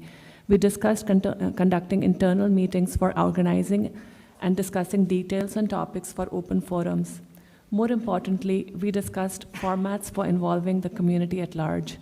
This included conducting meetings via Zoom, in-person meetings in various schools, focus groups with residents who are interested in contributing to developing the role of the committee. The committee agreed on conducting monthly open forums. The second Community Relations Committee meeting took place on April 6th at 7 p.m. In attendance were Virginia White, Elizabeth Conway, Carol Badowski, and myself, Dr. Alderelli, and Dr. Bragan, as well as a lot of residents who participated via Zoom. This was the committee's first public forum. About 400 residents and other community members participated in the meeting or attended the meeting. The committee focused on questions related to school opening for the full day. Our third committee meeting took place on April 14th at 4:15 p.m. In attendance were Dr. Bragan, Virginia White, Elizabeth Conway, Carol Badowski, and myself. It took place at the Ed Center.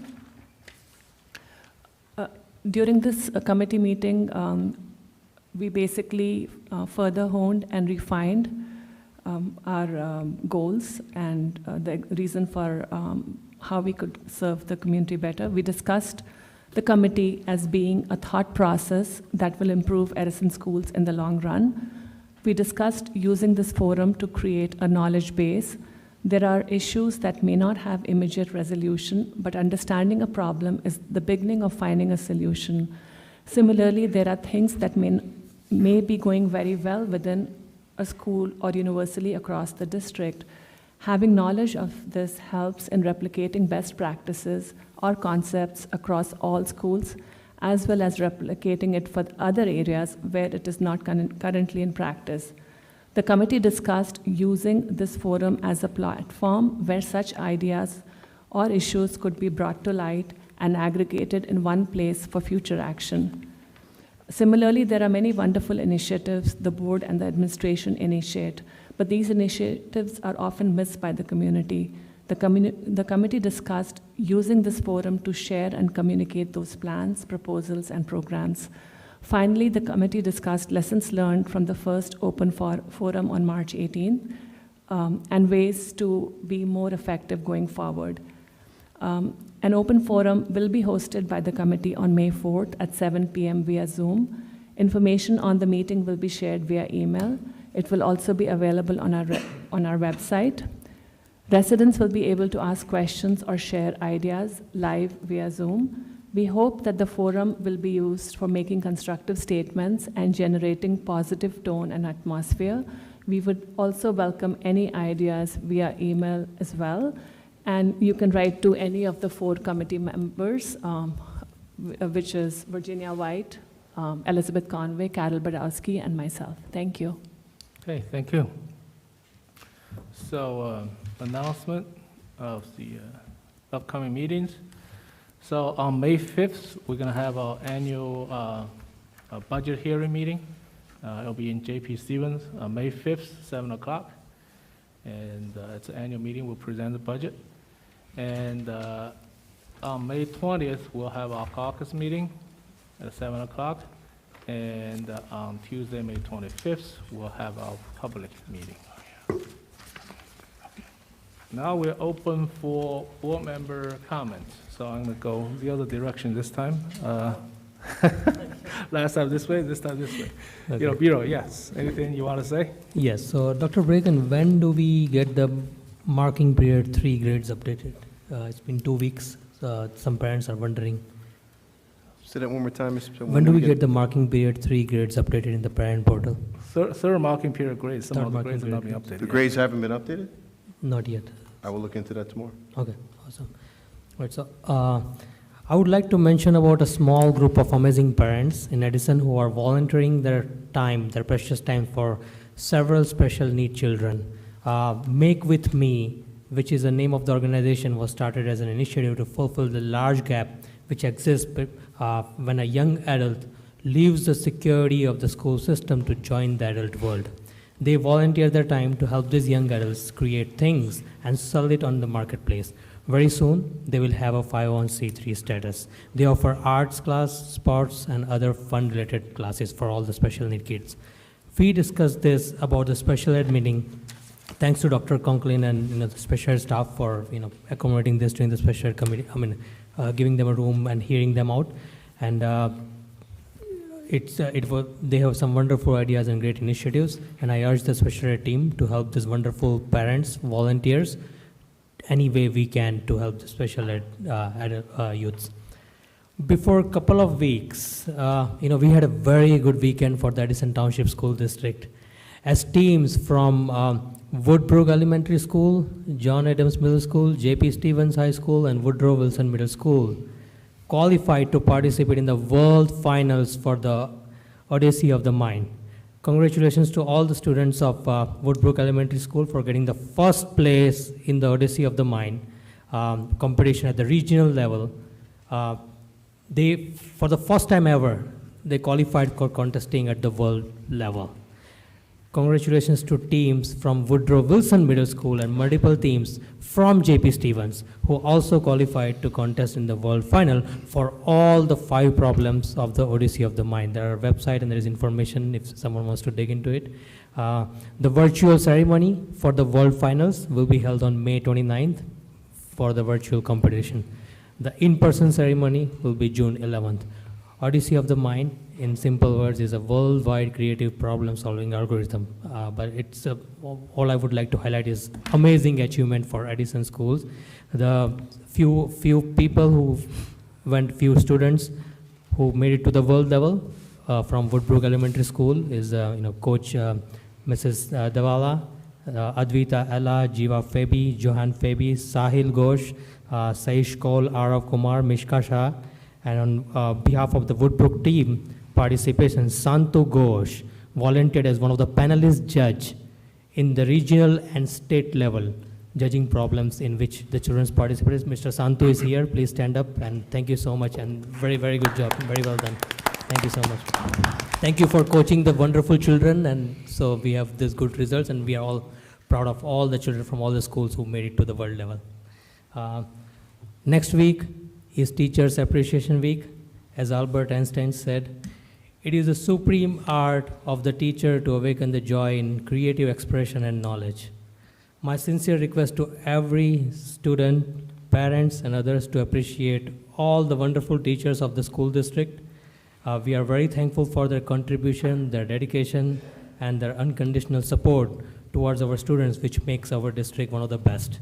Please participate in all the planned activities at the school and through PTOs or any way we can appreciate our teachers. And very soon there will be Nurse Appreciation Day, so please appreciate all the nurses and all the staff members as well. Thank you so much. Okay, thank you. Jimmy? I actually had 2-3 more questions. I thought I'll save it for my board member comments. Oh, okay. So I just want to know, when do we have to approve the self-insurance plan? And when do we get to see the details of that?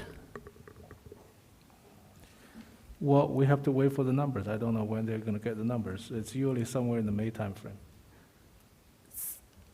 So before the budget or after the budget? I don't know. I think in the past it was after the budget. So it's probably the same timeline. Okay. Yeah. And then the budget itself, when does the board get to see the budget and when is it put on the website? The budget hearing is on May 2nd, right? Yes. Not May 2nd, May 6th, right? Oh, May 6th. Yeah, whatever that day, I forgot what date is this. May 5th. May Okay, 5th, thank yeah. you. So, yeah, the budget will be available before that. And I don't know if there are any changes that from the previous budget that was posted online. The user-friendly budget's on the website now. Right, unless there's some changes. Oh, it's the same as the preliminary budget? I'm sorry? It's exactly the same as the preliminary Yeah, unless budget? there are something changes, but, you know, I don't know if any board members have any questions and stuff, then you can ask. If there any changes that we need to make, we'll make it before the, you know, the meeting. Okay, thank you. That's Yeah. all. I don't have any comments. Okay, Carol? Okay.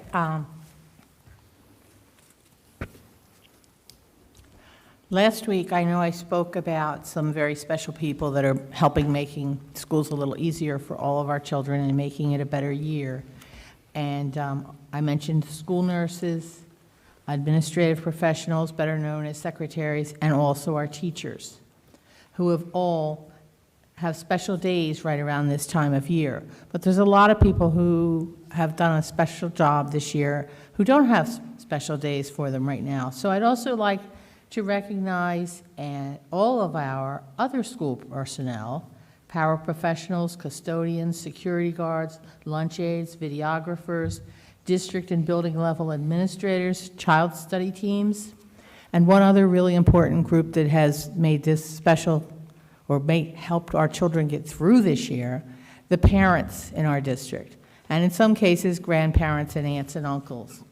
And also the most important group that has gotten us all through the year is the children of the Edison Public Schools, because they are amazing. Thank you. Thank you. Mrs. Penn?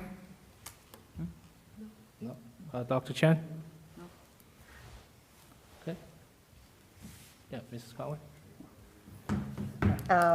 As Mrs.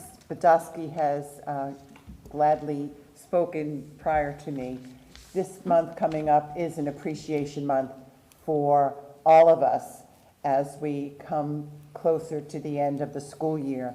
And I know we need to appreciate each and every person that is struggling to get through this year successfully.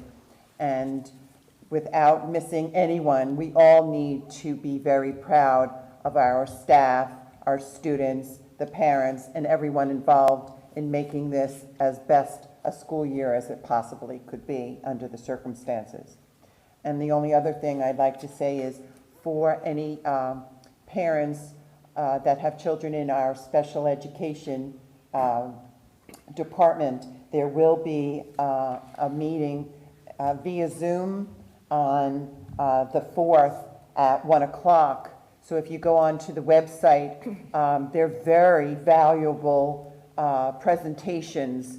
If anyone is interested, there's usually a slight meeting and then some sort of presentation. And each and every one of them I've been very impressed with. And I thank the special ed department staff for putting these presentations together. So if anyone is available this particular month, it's at 1 o'clock in the afternoon. Some of the other meetings they kind of alternate between during the day and at night to try and to reach, you know, different people at different times. But this meeting coming up is at 1 o'clock.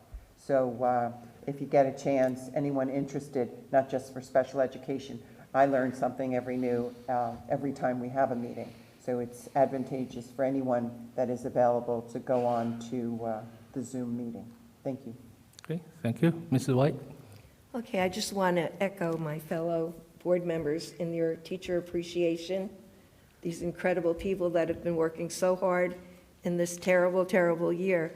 But in addition, our amazing nurses. I mean, their rooms are like little hospitals, and they do such incredible work there. And also, I would just like to remind everybody that the Parent Help Desk did launch on April the 19th, and we would like you to try it out, see how it goes, and give us a little bit of feedback to see where we're lacking and if we can make it better in any way. Thank you. Okay. Oh. Yeah. Again, just reiterating everything that everyone has said, thank you so much for the teachers for being there and doing what you do day in, day out. You are the gurus of our kids. And to all the nurses, you guys are amazing. Thank you so much. Okay. All right. So I have a couple, I have one question actually from the parents for Dr. Bragan.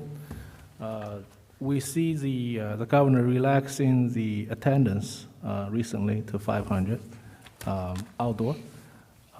Do you have any comments? So people are have concern about promotions, proms, and graduations and stuff. I know things could change. I hope that we'll have more people attending. So any comments, any thoughts that for the parents and students? Yeah, 100%. Thank you, Board President Shi. The administrative team, as well as the administration at both high schools, have been planning for some type of graduation for some time now. And for those of you that remember last year's graduation, the parameters were 500 people for an outside event, ensuring social distancing and people wearing masks. And for both high schools, that necessitated 3 individual sessions, which went off flawlessly, and both of those days were, I think, the hottest days of the summer, unfortunately. But, I think this high school was canceled twice due to rain, and then that day was actually the hottest of the 2 days. But nonetheless, the governor came out, I don't know if it was yesterday or the day before, with a stipulation that you could have a gathering of 500 people or more, up to 500 people outside. There's no limit on religious gatherings, and maybe we can make the argument that the high school graduation is religious, I don't know. But at this point, if that is the parameters, if those parameters remain as we move forward, the 500 number is very limiting. Obviously, our graduating classes at both high schools are probably larger than that. So if that's the parameter, those are the numbers moving forward. If that doesn't change, I would imagine, and we're planning for a number of different contingencies, that it would be similar to last year, where there would be 3 ceremonies throughout the day with about 150 students or so at each group, depending on which high school we're in, so we can get everyone a ceremony that's appropriate, give them an opportunity to be there with their families and keep it safe and socially distant as best as we can. We hope by that time maybe those parameters will loosen up and they'll change, but that's where we're going right now. As far as any types of proms, both high schools were planning functions.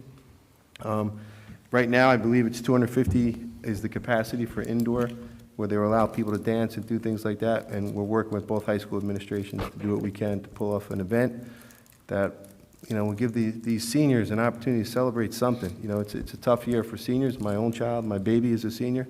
So it's been a tough year for them. If we could give them some type of send-off where they get to enjoy themselves in a safe way.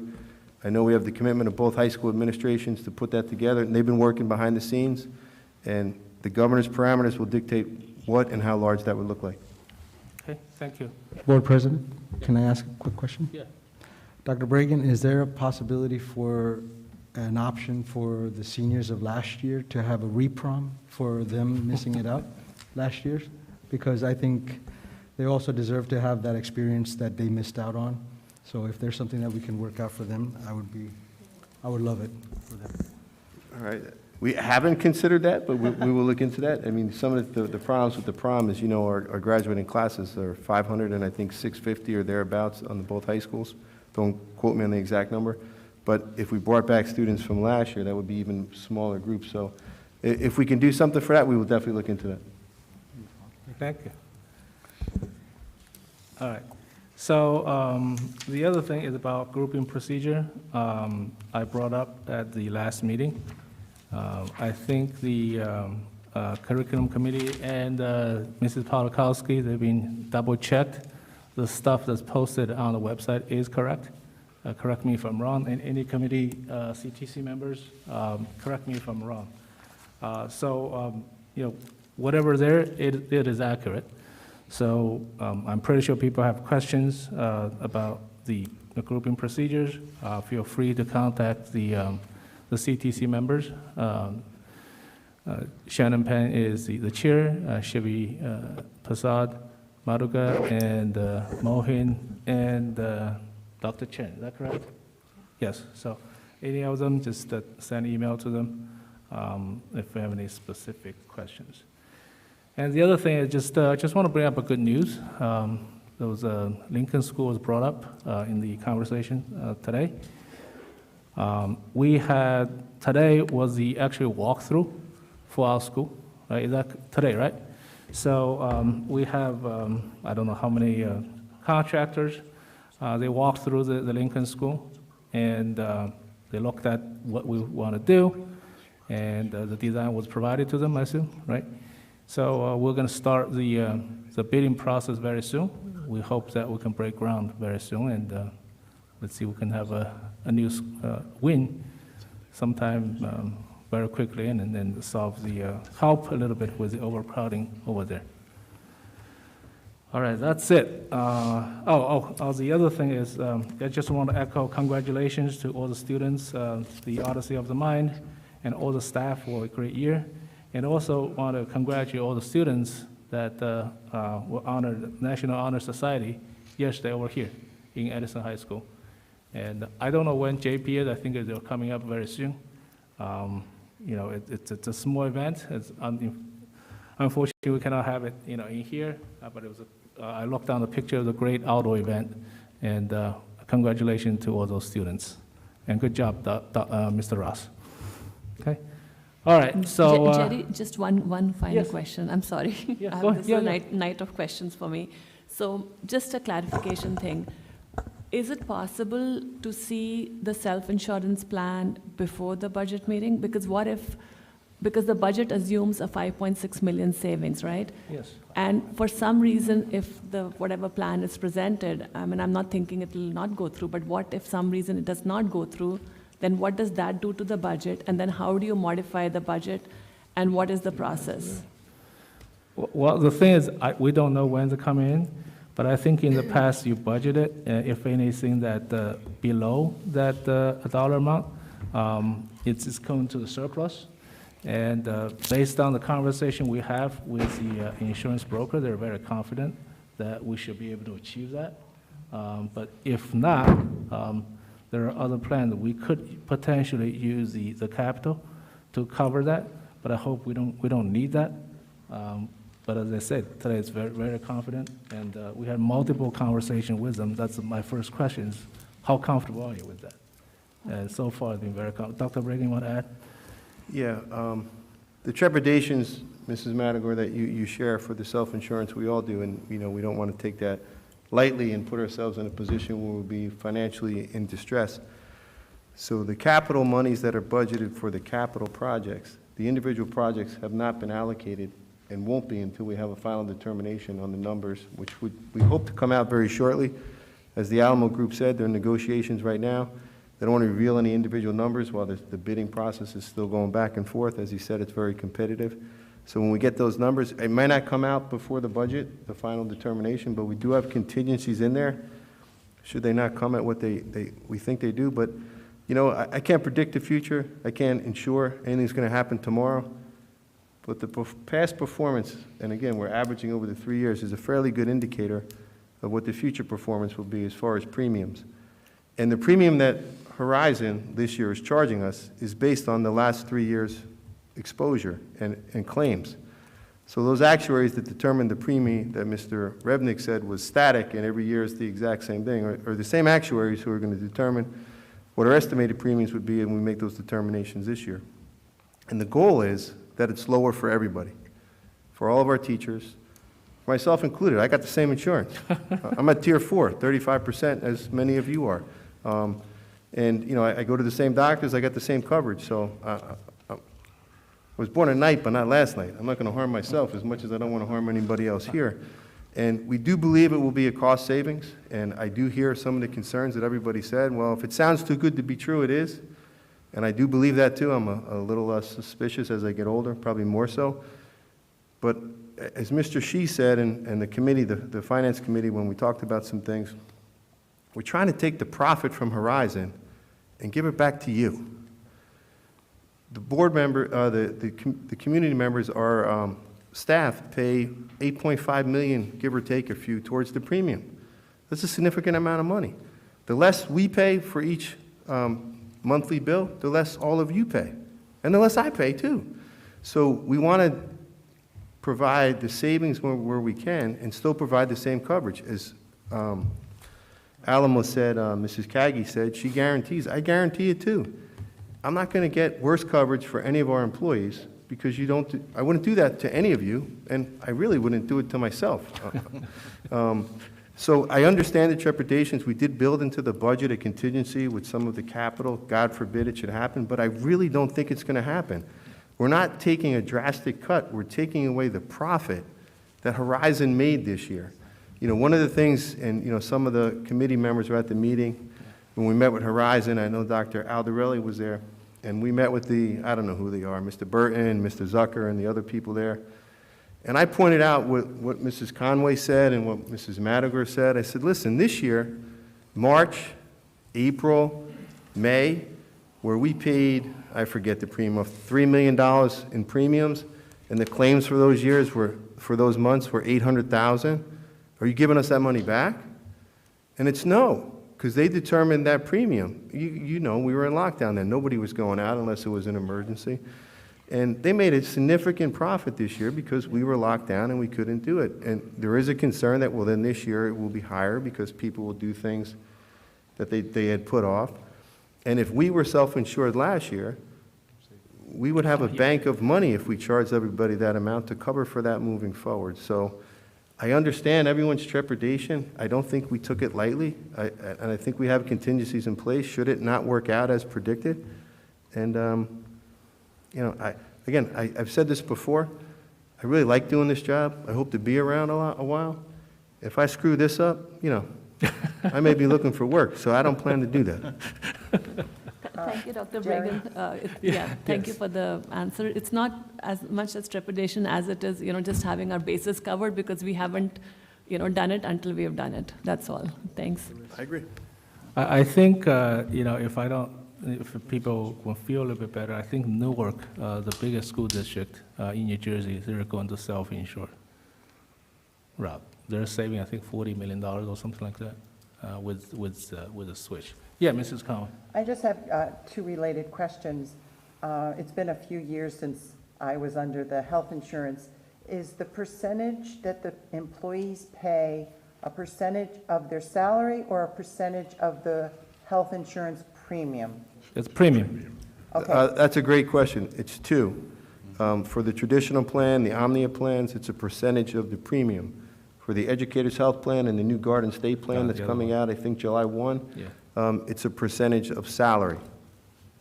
Okay, so my question is, Ms. Telke has put something in my head, and I just need to ask a question then. If we are going to move ahead, and are the majority of our employees in that educator's plan, or where are the majority of our employees? Are they paying a percentage of the premium, or are they paying a percentage of their salary? The majority of our professionals. Yes, go ahead. The majority of our employees are in a traditional or the Omnia plan where they pay a percentage of the premiums. I think the Omnia plan is capped at tier 2 because it's a lower cost plan. In the traditional plan, depending on your salary, you pay a percentage of the premium up to, I think it's 35% is the maximum for over a certain salary amount. So all new employees or anyone that transferred from another district has to take the Educator Health Plan as of January 1, I believe it was, this year. Yes. And anyone we hire moving forward will either have to take that plan or there's a new plan coming out in July. It's called the Garden State Plan, I think, and you know, that's one of the options as well. And those are based on a percentage of salary moving forward. Those plans actually cost the district money. It's almost $1 million it's going to cost us for the Educator Health Plan because, as many of you said, I'm wary of plans that say everybody's going to save, right? It's going to be cheaper for the employee, it's going to be cheaper for the district, and it's going to have better coverage. But in effect, the new plans are costing the district more money had they used the old model on the Chapter 78. And that's something we're working with the association on. There's an opportunity to have impact negotiations. We haven't had those yet. We're working with Mr. Bader, Mr. Revnick, and the NGA, and trying to schedule something to talk about that.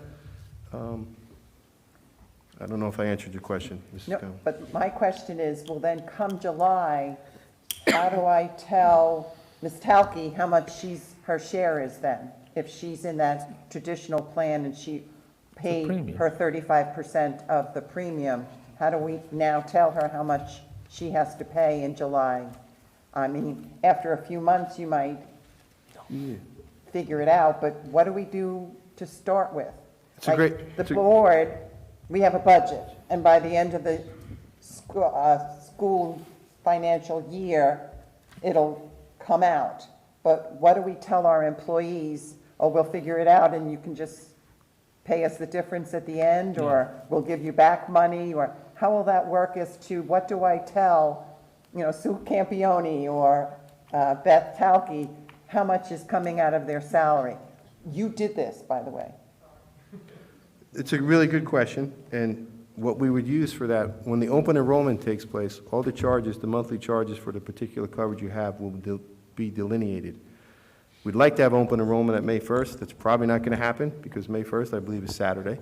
So July 1st is when we would have the new plans would be enacted, and the employees will know that. If you heard the Alamo Group, what they did say is it's not the actual premium because that's whatever Horizon chose to charge us, and if we're self-insured, it would be the premium equivalence, which will be figured out as they normally would during open enrollment, and that'll be what the employee will pay over the course of the year.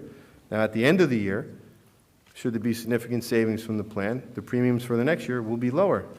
That's, in theory, what Horizon and Aetna and everybody else should be doing, but they've never gone down since I've been doing this. But the premium equivalence will not change month to month. It'll be, when you have the open enrollment, that'll be what it will be for you moving forward, and that'll be what you will make your selection on, I believe. That's what we are working on with Alamo, to work those out and have that ready to go. Open enrollment should be coming soon, but we have to get the commitments from the carriers, and they said we're in the middle of that process right now.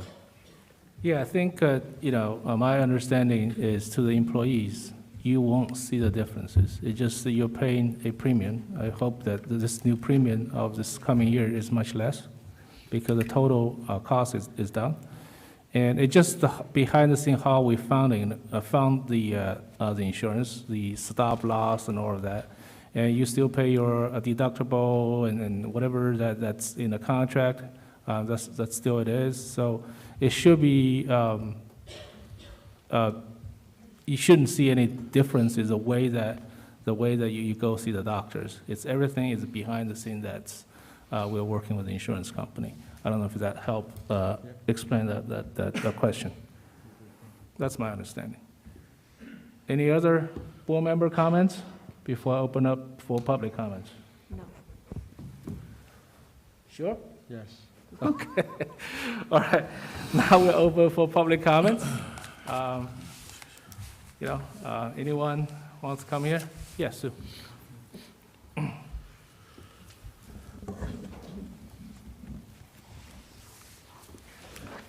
Susan Campione, HF for Court in Edison. First, just a comment, before you make any plans for any of the kids that missed the prom last year, you might want to do a survey. Because as a mother of a daughter who missed her college graduation and now they're planning one, her and her friends have absolutely no interest in going to walk-in graduation over a year later, and they've moved on. So before you do anything, you might want to do a survey. I just wanted to ask, because I think that Mr. Patel mentioned about new MacBooks in the budget, to make sure that this year that the paras are included in that, because I can tell you that I've been teaching all year and I need to bring in my own Chromebook every day, because the Chromebook that I have I can only present on. No one can hear me if I speak on it. We've pretty much all the paras have just gotten whatever was left over when the kids were getting new ones. So going forward, I'm hoping that we are included in getting some new equipment. And also just a comment, because it has I don't know, just really been bothering me. Watching the meetings from home, this has been going on for over a year. Children watch, parents watch, staff watch. We are back in school full-time, wearing masks, most of us double masked for 7 hours a day.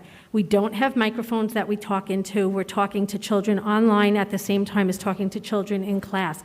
We do not take our masks off. The children do not take their masks off. But I have watched over and over and over, including graduation last year on the field when parents posted pictures of board members with no masks on. Almost every single one of you removes your mask to talk. Why? You have a microphone, and we sit, it's getting hot. I'm a person, I have trouble breathing with the mask on. Today was a rough day with the allergies. I don't have a choice. I keep my mask on every single day. This is a public building, it's a school building, and everyone is supposed to be wearing masks. I don't understand why you guys keep removing masks to speak. So it's just something that's really bothered me, and I think that you're role models, and people are watching, and they do comment. You should be keeping your masks on. Thank you. Thank you. So as far as the Chromebook, Dr. Brigham, you want to say anything about it? Yeah, we'll take a look at that. We do plan to have devices for the paraprofessionals as well, and if the device that you have, Sue, or anybody else isn't working or functioning properly, let me know. Let your building principal know. If that doesn't work, let me know, and we'll do what we can to get you an appropriate device. The Chromebook that Mr. Patel mentioned is that, as you all know, that we lease these MacBooks, right? Right now, we have a 4-year lease. So if we continue the 4-year lease, we're paying, what was it, $1.7 million or 1.5? I think we have one more payment. Okay, one more payment, one more year Next left for the 4th year. It's 1.7 or 1.6, I forgot exactly the number, okay? What we did is we stopped the contract, we picked up the new contract, okay? We're sending all our old Chromebooks, we're paying $1.2 million. So close to $500,000 savings. Better equipment, brand new equipment, at much less cost to us. This is what this board will continue to do, to looking for ways to save money and provide better or equal services to our students. These are brand new MacBooks. And that's something that I was talking to Dr. Bragan about this, is can we look into something that, since these are new, some of the people who graduate from schools, when they go to college, and so they need a computer. Will we look into the option of let them buy the computer that they've been using moving forward when they graduate? So this is something we can look into, and we've been talking about it, and that saves them some money, because they're going to need a computer anyway. Maybe some of the students that go to engineering and stuff, they need a more powerful machine. Some of them maybe no. They can just use the one that from the schools. We'll be looking into allow them to buy it at a cheaper cost rather than they go out and spend $1,000 to buy it on the market. So I think we answered your questions. And anybody else? Yes, Beth, all the way to the end. The lady. Yeah. You're next. You're next.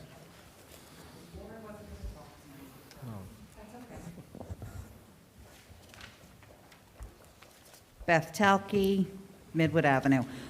Question with the insurance once again. Will the employees just be paying the % of the premium, or is the board going to start calculating in the stop-loss insurance and all those other little extra fees that you have to pay for all those other entities that are involved with this?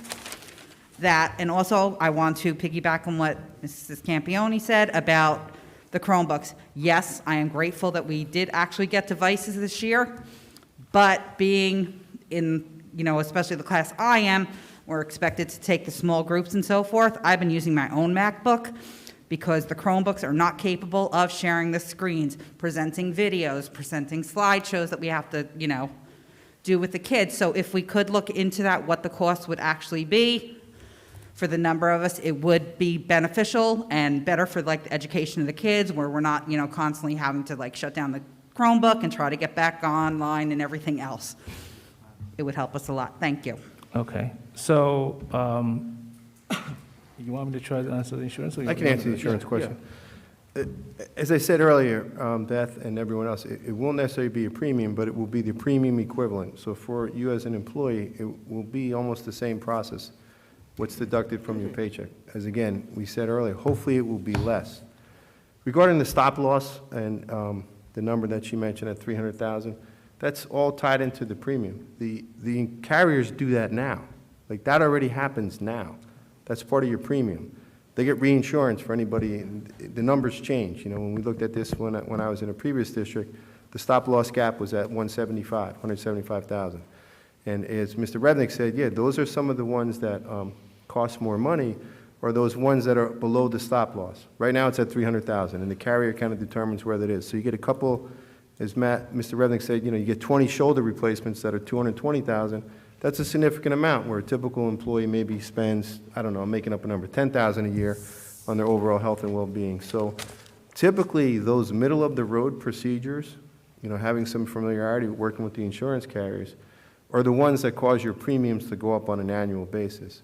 A few catastrophic injuries, God forbid, or accidents or any other thing that impacts some of our community members, they have reinsurance for that, which they pay a premium based on your previous year's claims.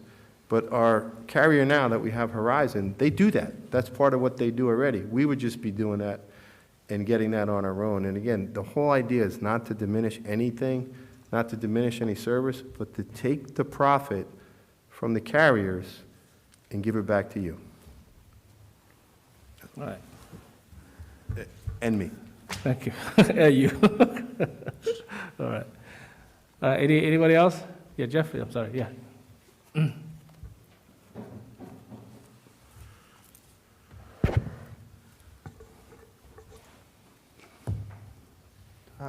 Hi, my name is Jeff, and Normandy Road, and I just wanted to, you know, thank the teachers, recognize their strong efforts and good work, and wanted to thank Mr. Shi and Dr. Brigham for, you know, your positive response and all, as well as the other committee members that approached me as well with positive inquiries about what I said last week regarding politicization of curriculum and how it's being presented in the classroom.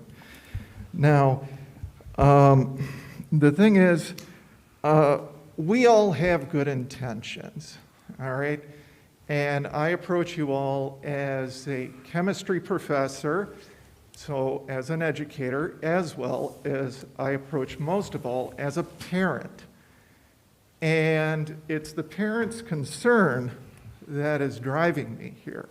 I understand, sorry about that, I understand what it means to be an educator. Now,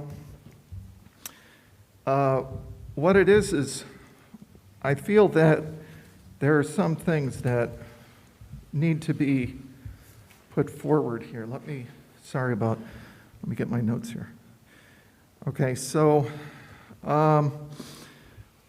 what's really important to keep everything flowing smoothly, as we know, as we can see, is, you know, standards. There has to be standards. And, you know, I say this to the board as well as to the other 71 people that are currently watching this meeting online. And so I you know, compliment, you know, Dr. Brigham and the board about how well student policies are broadcast via email to the students and the parents, so the students know exactly what the policy is, what they have to be held to, and what will also be the results if they don't follow those policies. The same thing goes for parents. Parents are received broadcast notifications via email about what policies they have to stick to and what could be the consequences. Now with my low battery, this keeps turning off. So,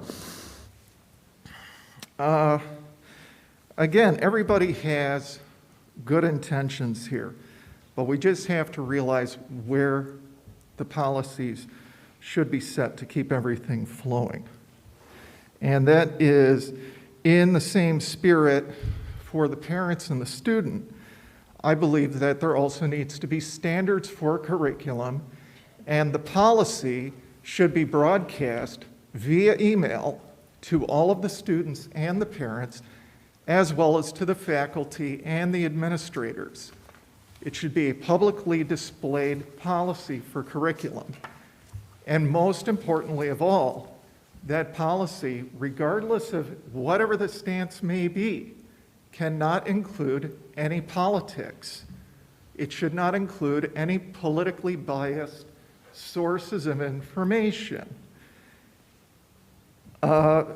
Teachers may have good intentions to, so to say, as a comment was made last week, to provide a safe environment for discussion. Safe environments are what parents provide. Parents provide safe environments for discussion, as well as our students have safe environments like Instagram and Discord, where they can do plenty of discussion on there, not in a classroom. Okay, and that includes on the Zoom classroom as well. So it's just very simple. I'm a parent, people watching are parents. Dr. Bragan, you mentioned, you're a parent as well. And that's our job as the parents. The teachers have excellent, important jobs, as myself I do as well. But my job is not to be the parent of my child, or of my students, nor am I to encourage some ideology in my students. That's for the parents to take care of, or on their own effort, or most of all, that's where we see that all coming in with the university. That's not something for elementary school via sources like Time for Kids, Newsella. So many of these sources that are being used are just boiled down, biased sources. That's all there is to it. So please, I ask the board, can any of you please give some comments this time? Who does it come through? I don't know who it comes through, but I want to please hear some comments. Is this sort of policy possible? Because I feel it's very important. I've spoken with my neighbors, I've spoken with other parents, and they all support me. They all agree with me. I want to know, can I get any support from any of the board? Thank you. Okay. Any comments on this? Okay. Timing couldn't be any more perfect. Just state your name. 1 second, guys. Don't stop my time. Yeah, we're not stopping. So, appreciate the comments regarding the politicization of our curriculum, but I completely disagree in your opinion. Your first and last Oh, I'm name. sorry. First time doing this. My name is Jorge Sanchez, Redwood Avenue. Yeah, please don't engage the audience, please. Sure. And so, Get closer to the microphone if you don't mind. Yeah, I just want people online to hear it. And it's another reason that sometimes we have to remove the mask, because I do get messages after the meeting and say, hey, we cannot hear you, so that's why, yeah. okay. All right, so I wanted to speak on curriculum, right? Governor Murphy just enacted legislation in March of this year, where it states New Jersey schools must teach about unconscious bias, economic inequality, and inclusions in K-12, right? Start the clock, please. Say with that? No, start the clock. I've been a parent in Edison Township for over 10 years now. 2 students, one in the middle school, one in the elementary school in here. So I've seen curriculum and the changes in our curriculum throughout this time. And I must admit, it's not where it needs to be. We have a long way to go, okay? Our curriculum needs work. It's still white male perspective centered. It's still primarily that narrative of a Eurocentric narrative. My community has been changing to a more diverse community, more Asian population, more Indian population, more Latinx population. Their voices need to be heard and reflected in our curriculum. Okay? So my question is, I have a few actually. First, what's the district's plan to revise curriculum in all content areas, not just in history? Because when we talk about stuff like inclusion of other cultures, we focus our attention on history. But math, science, English, all of that is included. Okay? So what is the plan to revise the curriculum in all content areas so that multiple narratives are present? The contributions of Asian Americans in this country, the contribution of Indian Americans in this country, the contributions of Latinx Americans in this country. I think that's important. I think our students need to see that so that they can change their perspective in what this world is about. Okay? Secondly, I'll speak a little bit about my experience with my son. My son's in first grade right now, or second grade. During his time in first grade, early on, Thanksgiving time comes around, what happens in our school districts, particularly in our elementary schools? You see these powwows. As a celebration of Native American culture, that's an embarrassment. A powwow is a sacred event for a Native American, and we completely spit on it when we use our children to promote this fake, inaccurate account of history. We killed off our Native Americans in order to replace them. I think that's important to let our students know that that's our history. Okay? Students' first encounter with Black history is the slave trade.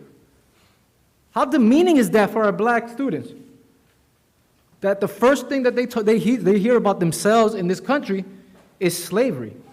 What about Black excellence? What about the fact that Black people have had Black literary societies during the abolition period, where Frederick Douglass and Du Bois were working with people, educating them, teaching them how to read and write, how to advocate for themselves. That's power. That's what we need in our country. That's what we need in the school district.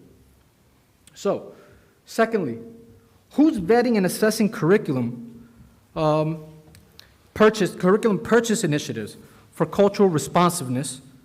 What's the plan for this?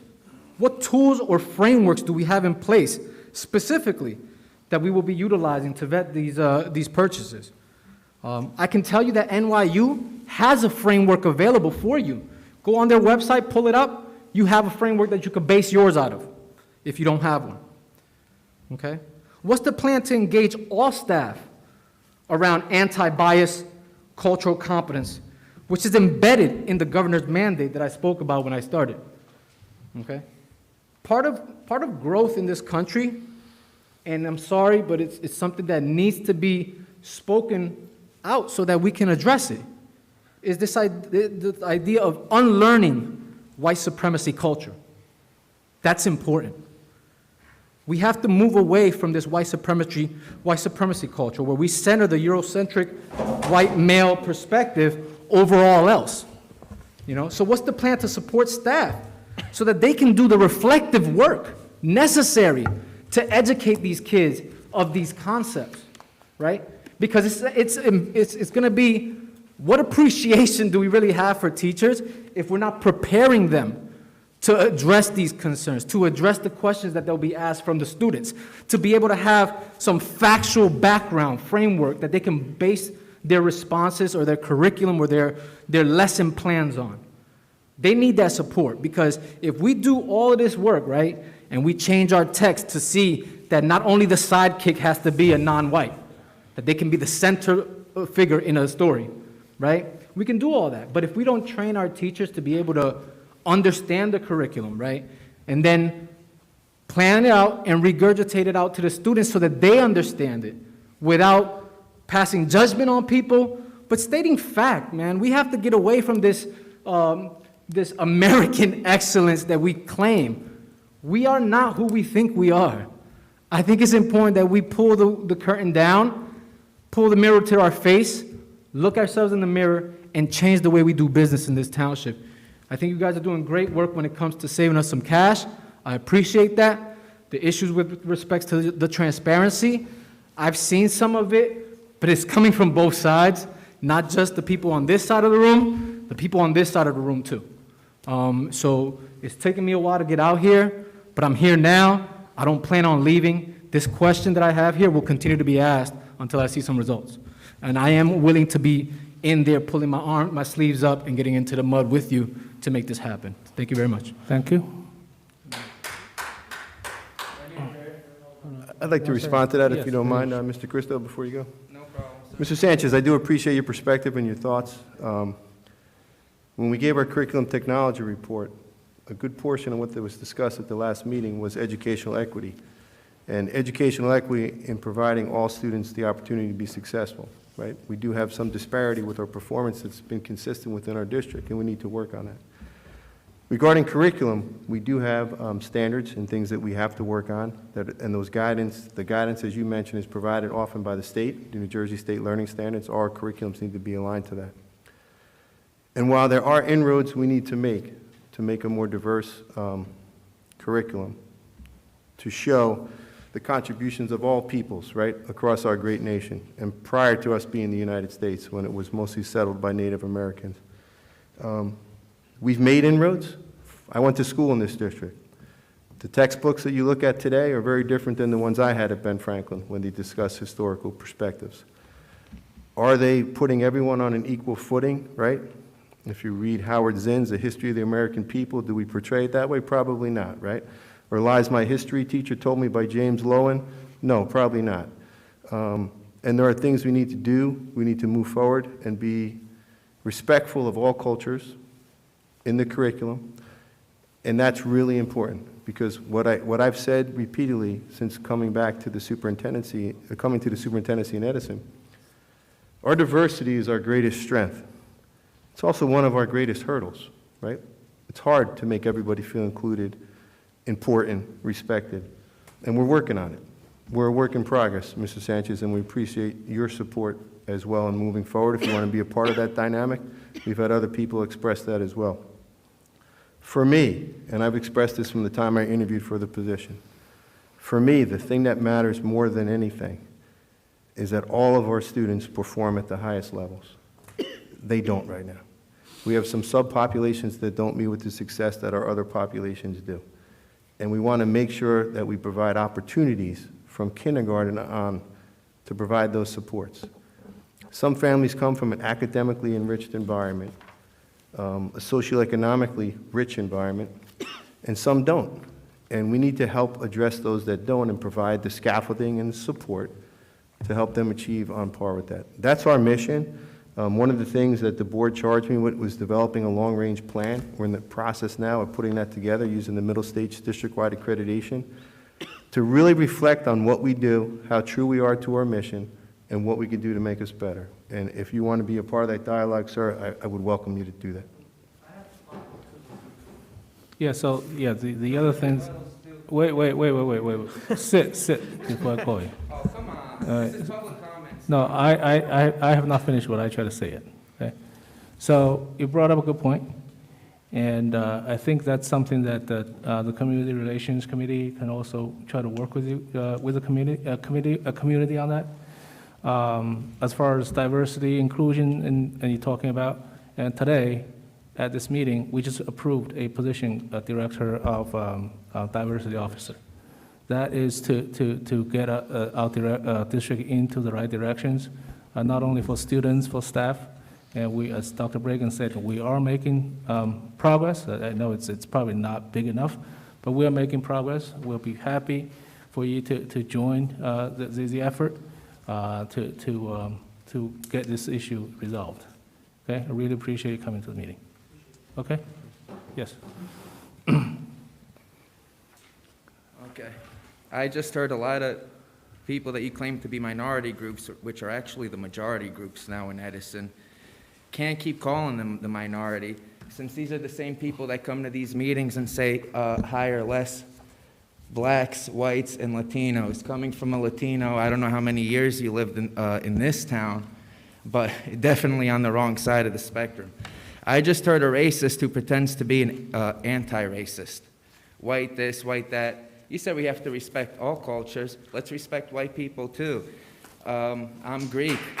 That's right, I'm Greek. Greek people never had slaves here in America, but at the end of the day, Islamic Africans had the largest slave trade of white people, of white Christian people. That's how come we have the United States Marines. The United States Marines were sent over to Africa to save some of the American sailors, and the Muslims would have completely took them out if Greek Christians didn't step in and pay those Muslims, which are mercenaries. You can pay them to do anything at any time. They're mercenaries.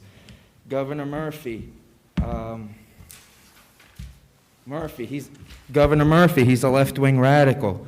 One of the many things Murphy wants to do with the curriculum, along with other radicals, is sexualize the kids. This is a known fact. People, they don't want to talk about it. I understand that, Jerry. I won't explain how it's happening, but it's happening. You have kids watching. But it's happened. That's not my problem, Jerry. They shouldn't even be. No kids are watching this. Supposedly Biden recognized the Armenian. I wish we had an Armenian lawyer here today. Biden supposedly recognized the Armenian genocide, but they cite it as the Ottoman Empire attacked Armenian Christians because they did not trust their loyalty. Notice how they cover up the attackers were Islamic and that they were going after people because of their religious and ethnic background. America completely forgot. Biden completely forgot. Of course, Biden's not going to say that. Democrats aren't going to say that. Bill Clinton completely supported KLA jihadis to wipe out heroes in Serbia and steal the Holy Land of Serbia, which is Kosovo. This happened when I grew up. They're never gonna. They use these people all the time. Claim for non-white students in lower levels. I can't believe what I'm hearing.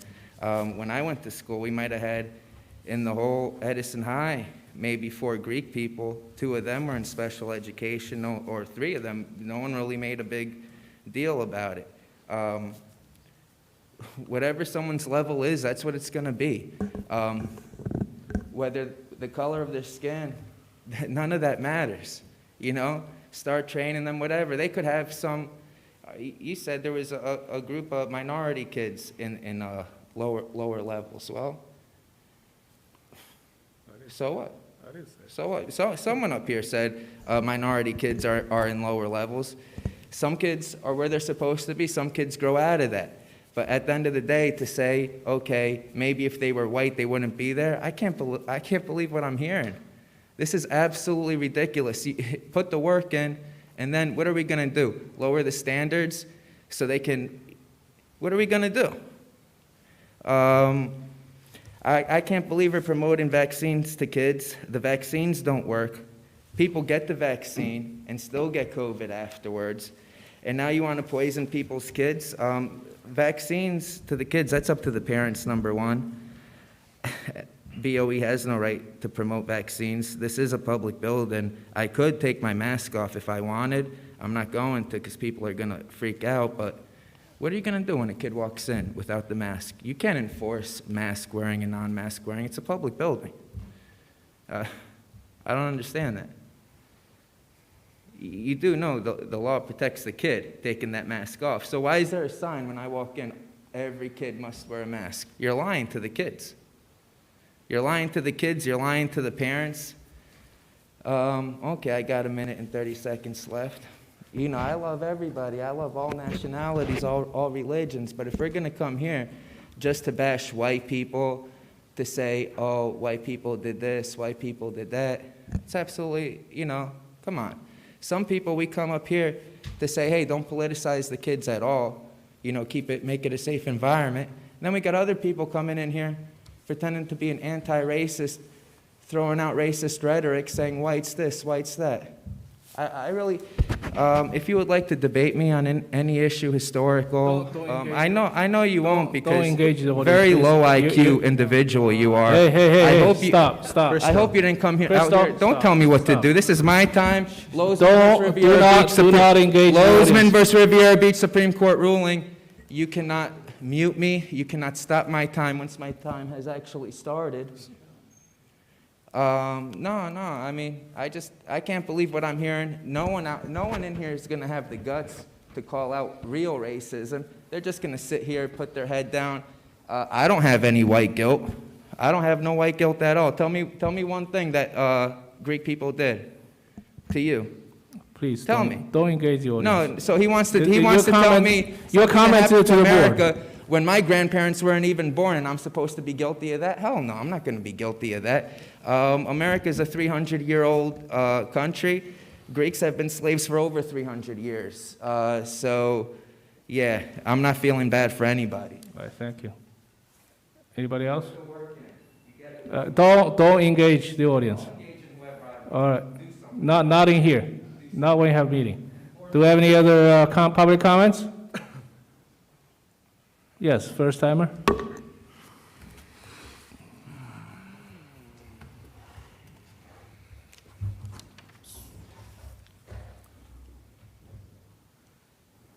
It's like deja vu. Again, I apologize for coming late. So my questions go to the insurance. Is that the broker you guys are choosing? No, we're not choosing the broker. The broker is on record, has been in the district for more than 3 years. Okay. We're so picking the insurance. They're doing the work for us. They're doing the work for you. Correct. Okay. We have been having a broker since I know. It was a different broker. All right. In the past, the broker doesn't even come to the meeting. We don't know the broker. Right? We just get a number from the broker and say, hey, this is your premium you pay. Okay. Starting 3 years ago, we have started seeing the brokers. So this was the final group that was selected to do the work for you. This is the broker record. It's being auditioned for more than 3 years. How many were interviewed? This is 3 years ago. That was answered when you were here. She asked that question. I'm sorry, I showed up late, so I'm asking. The broker record's been in addition for more than 3 years. We have always having a broker record in I'm addition. just trying to figure out who they are. An RFP, I think it was a year ago more. Alamo was recently. Okay, that's right. Yes.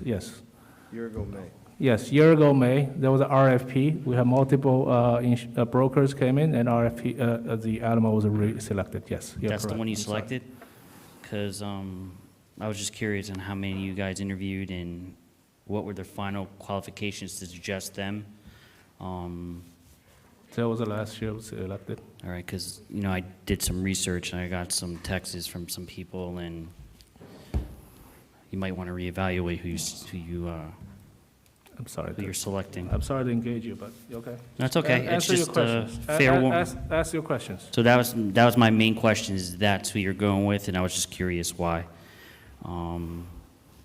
The second thing I want to talk to, it was maybe directed to Dr. Bregan, to assist you with this. In our district, we actually created a social justice committee. We met with the public in September. We invited all the stakeholders in the district, multiple churches, multiple leaders, educators in the district, and stuff like that. And we actually provided PD to our teaching staff, culturally responsive teaching. It was a two-part session, and the presenter was amazing. His name is Mr. George Guy from the Foundation of Educational Administration.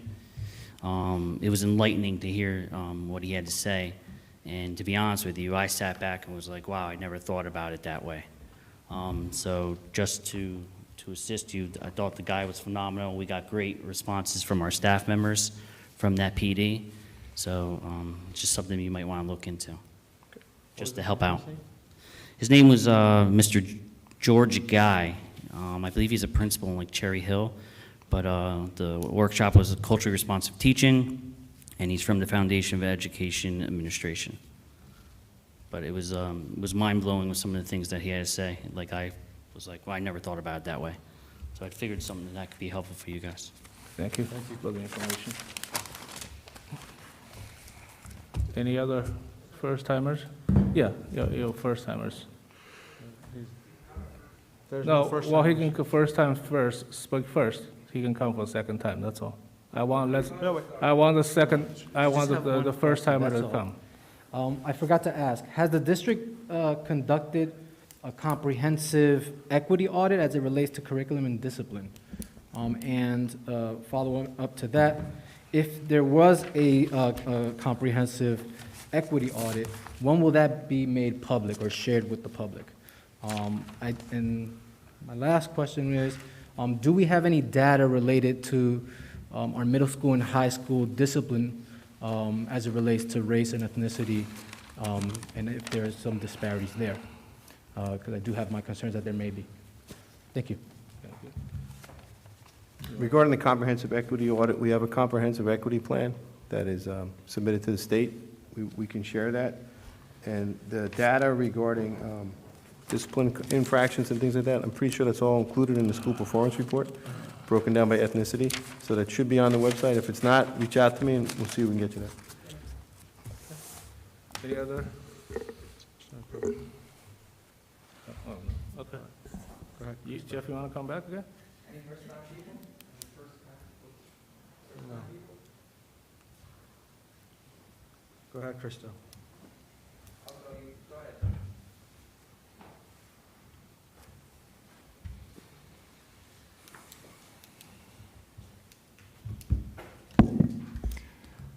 Okay, so the response that came immediately after my comment, that's exactly the pressure that I continually face, all right? And what does it come down to? It should be pretty obvious what it comes down to right here in front of our eyes, okay? When diversity is our strength, I come from a diverse marriage. I hope nobody's going to preach diversity to me. So, anyways, you know, it's very simple. If we want to start having this kind of stuff happen to our curriculum in this city, okay, let's put it out there with, working with, a single individual who feels so passionate about this. Come on, let's involve all of the parents and let all of them know that we're going to start pushing all of this racial stuff into the classroom. Okay? And then to the point as to where we got words like trust the science, that being used so much. I myself, as a scientist, that's a phrase that's just used merely as a political weapon. All right? So, come on. Or as our president says, come on, man. Look, we aren't kids here. Let's quit, the nonsense. And let's just face the fact what's really going on here. Stop trying to indoctrinate the kids. If you're so knowledgeable about the history of all of these horrible things that white people have done, go on and teach your kids about the horrible white people. All right? That's all I have to say. Thank you. Keep it out of the public schools. Thank you. Should shake hands. Yes, you want to respond? Yes. Just to address the curriculum issue, it's the curriculum is prescribed by the state, the New Jersey State Learning Standards that we have to adhere to. So we don't really get the chance to pick and choose which curricula we want to teach or not. We do have some flexibility in which ones we pick and which textbooks we use, but it really is the state drives the curriculum. Excuse me, no back and forth. Excuse me. You can ask me later, sir. We'll talk. Yeah, we can talk offline, okay? When the meeting's over, just yeah, talk. When we say the state runs our curriculum with Governor Murphy and other states across America, I'd like to give an example what Dr. Bragan just said. If the state of New Jersey and Governor Murphy choose to sexualize your children and push to kindergarteners certain sexual teaching, certain sexual positions, he has no other choice but to teach that to them. So that's where I kind of disagree. I think a community can all get together. Hey, Hitler took power one time, right? So what happens when the government gets tyrannical? The community gets together, the parents get together, and we say, look, you're not going to sexualize our kids. I mean, for 2 years I was bashed for saying this, but what I'm saying is actually happening. Do you want me to come in and bring you the laws and everything? I'll bring extra copies for each and every one of you. I don't have to. In regards to white people, I hope this young individual knows over there over in Europe, the Europeans are always at war with each other. You can never get Europeans to agree on anything. Look, you're going to have pretty soon Eastern Europe going to war with Western Europe, and that's how it's always been. Yet this guy over there wants to pretend like all white people were united in some kind of conspiracy to keep everybody down. I can't believe what I heard today. I can't believe that the only pushback is coming from me and Jeff. God bless wherever he is. True American patriot. God bless you. Yeah, I'm just very disgusted. Look at the cops. There's some cops, very good cops. They want to go to work. They want to do their job. How do you think they feel when they walk down the road and someone says to that cop, you know, you're a corrupt cop, not even knowing their background, nothing. That's the same way black people feel like when they get, how do you call it? You know what I'm saying. Same way anyone can be discriminated, and that's how we got to teach it, that discrimination happens to everyone, and it's not acceptable whether you do it to police officer. Police officer isn't an ethnicity, but hey, what's going on with them? You can't, basically what I'm saying is you can't put everyone in one, everybody's different. You can't characterize everyone the same way, whether it's police officers, white people, black people. If we had this guy running our curriculum, you'll radicalize all the children. So in order to keep people like him and Governor Murphy from brainwashing your kids, people, true American patriots like me and Jeff have to come in and talk about common sense, because no one on the board's gonna say, hey, you guys want your votes every year. You want the Democratic Party to endorse you. That's why you won't talk down about the sexualization of the children. Time's up. Any other comments? All right, see none. Can I have a motion to close the public? Motion. Second. All right, all in favor? All right, so now we are going to a closed session. So, Fred? Okay.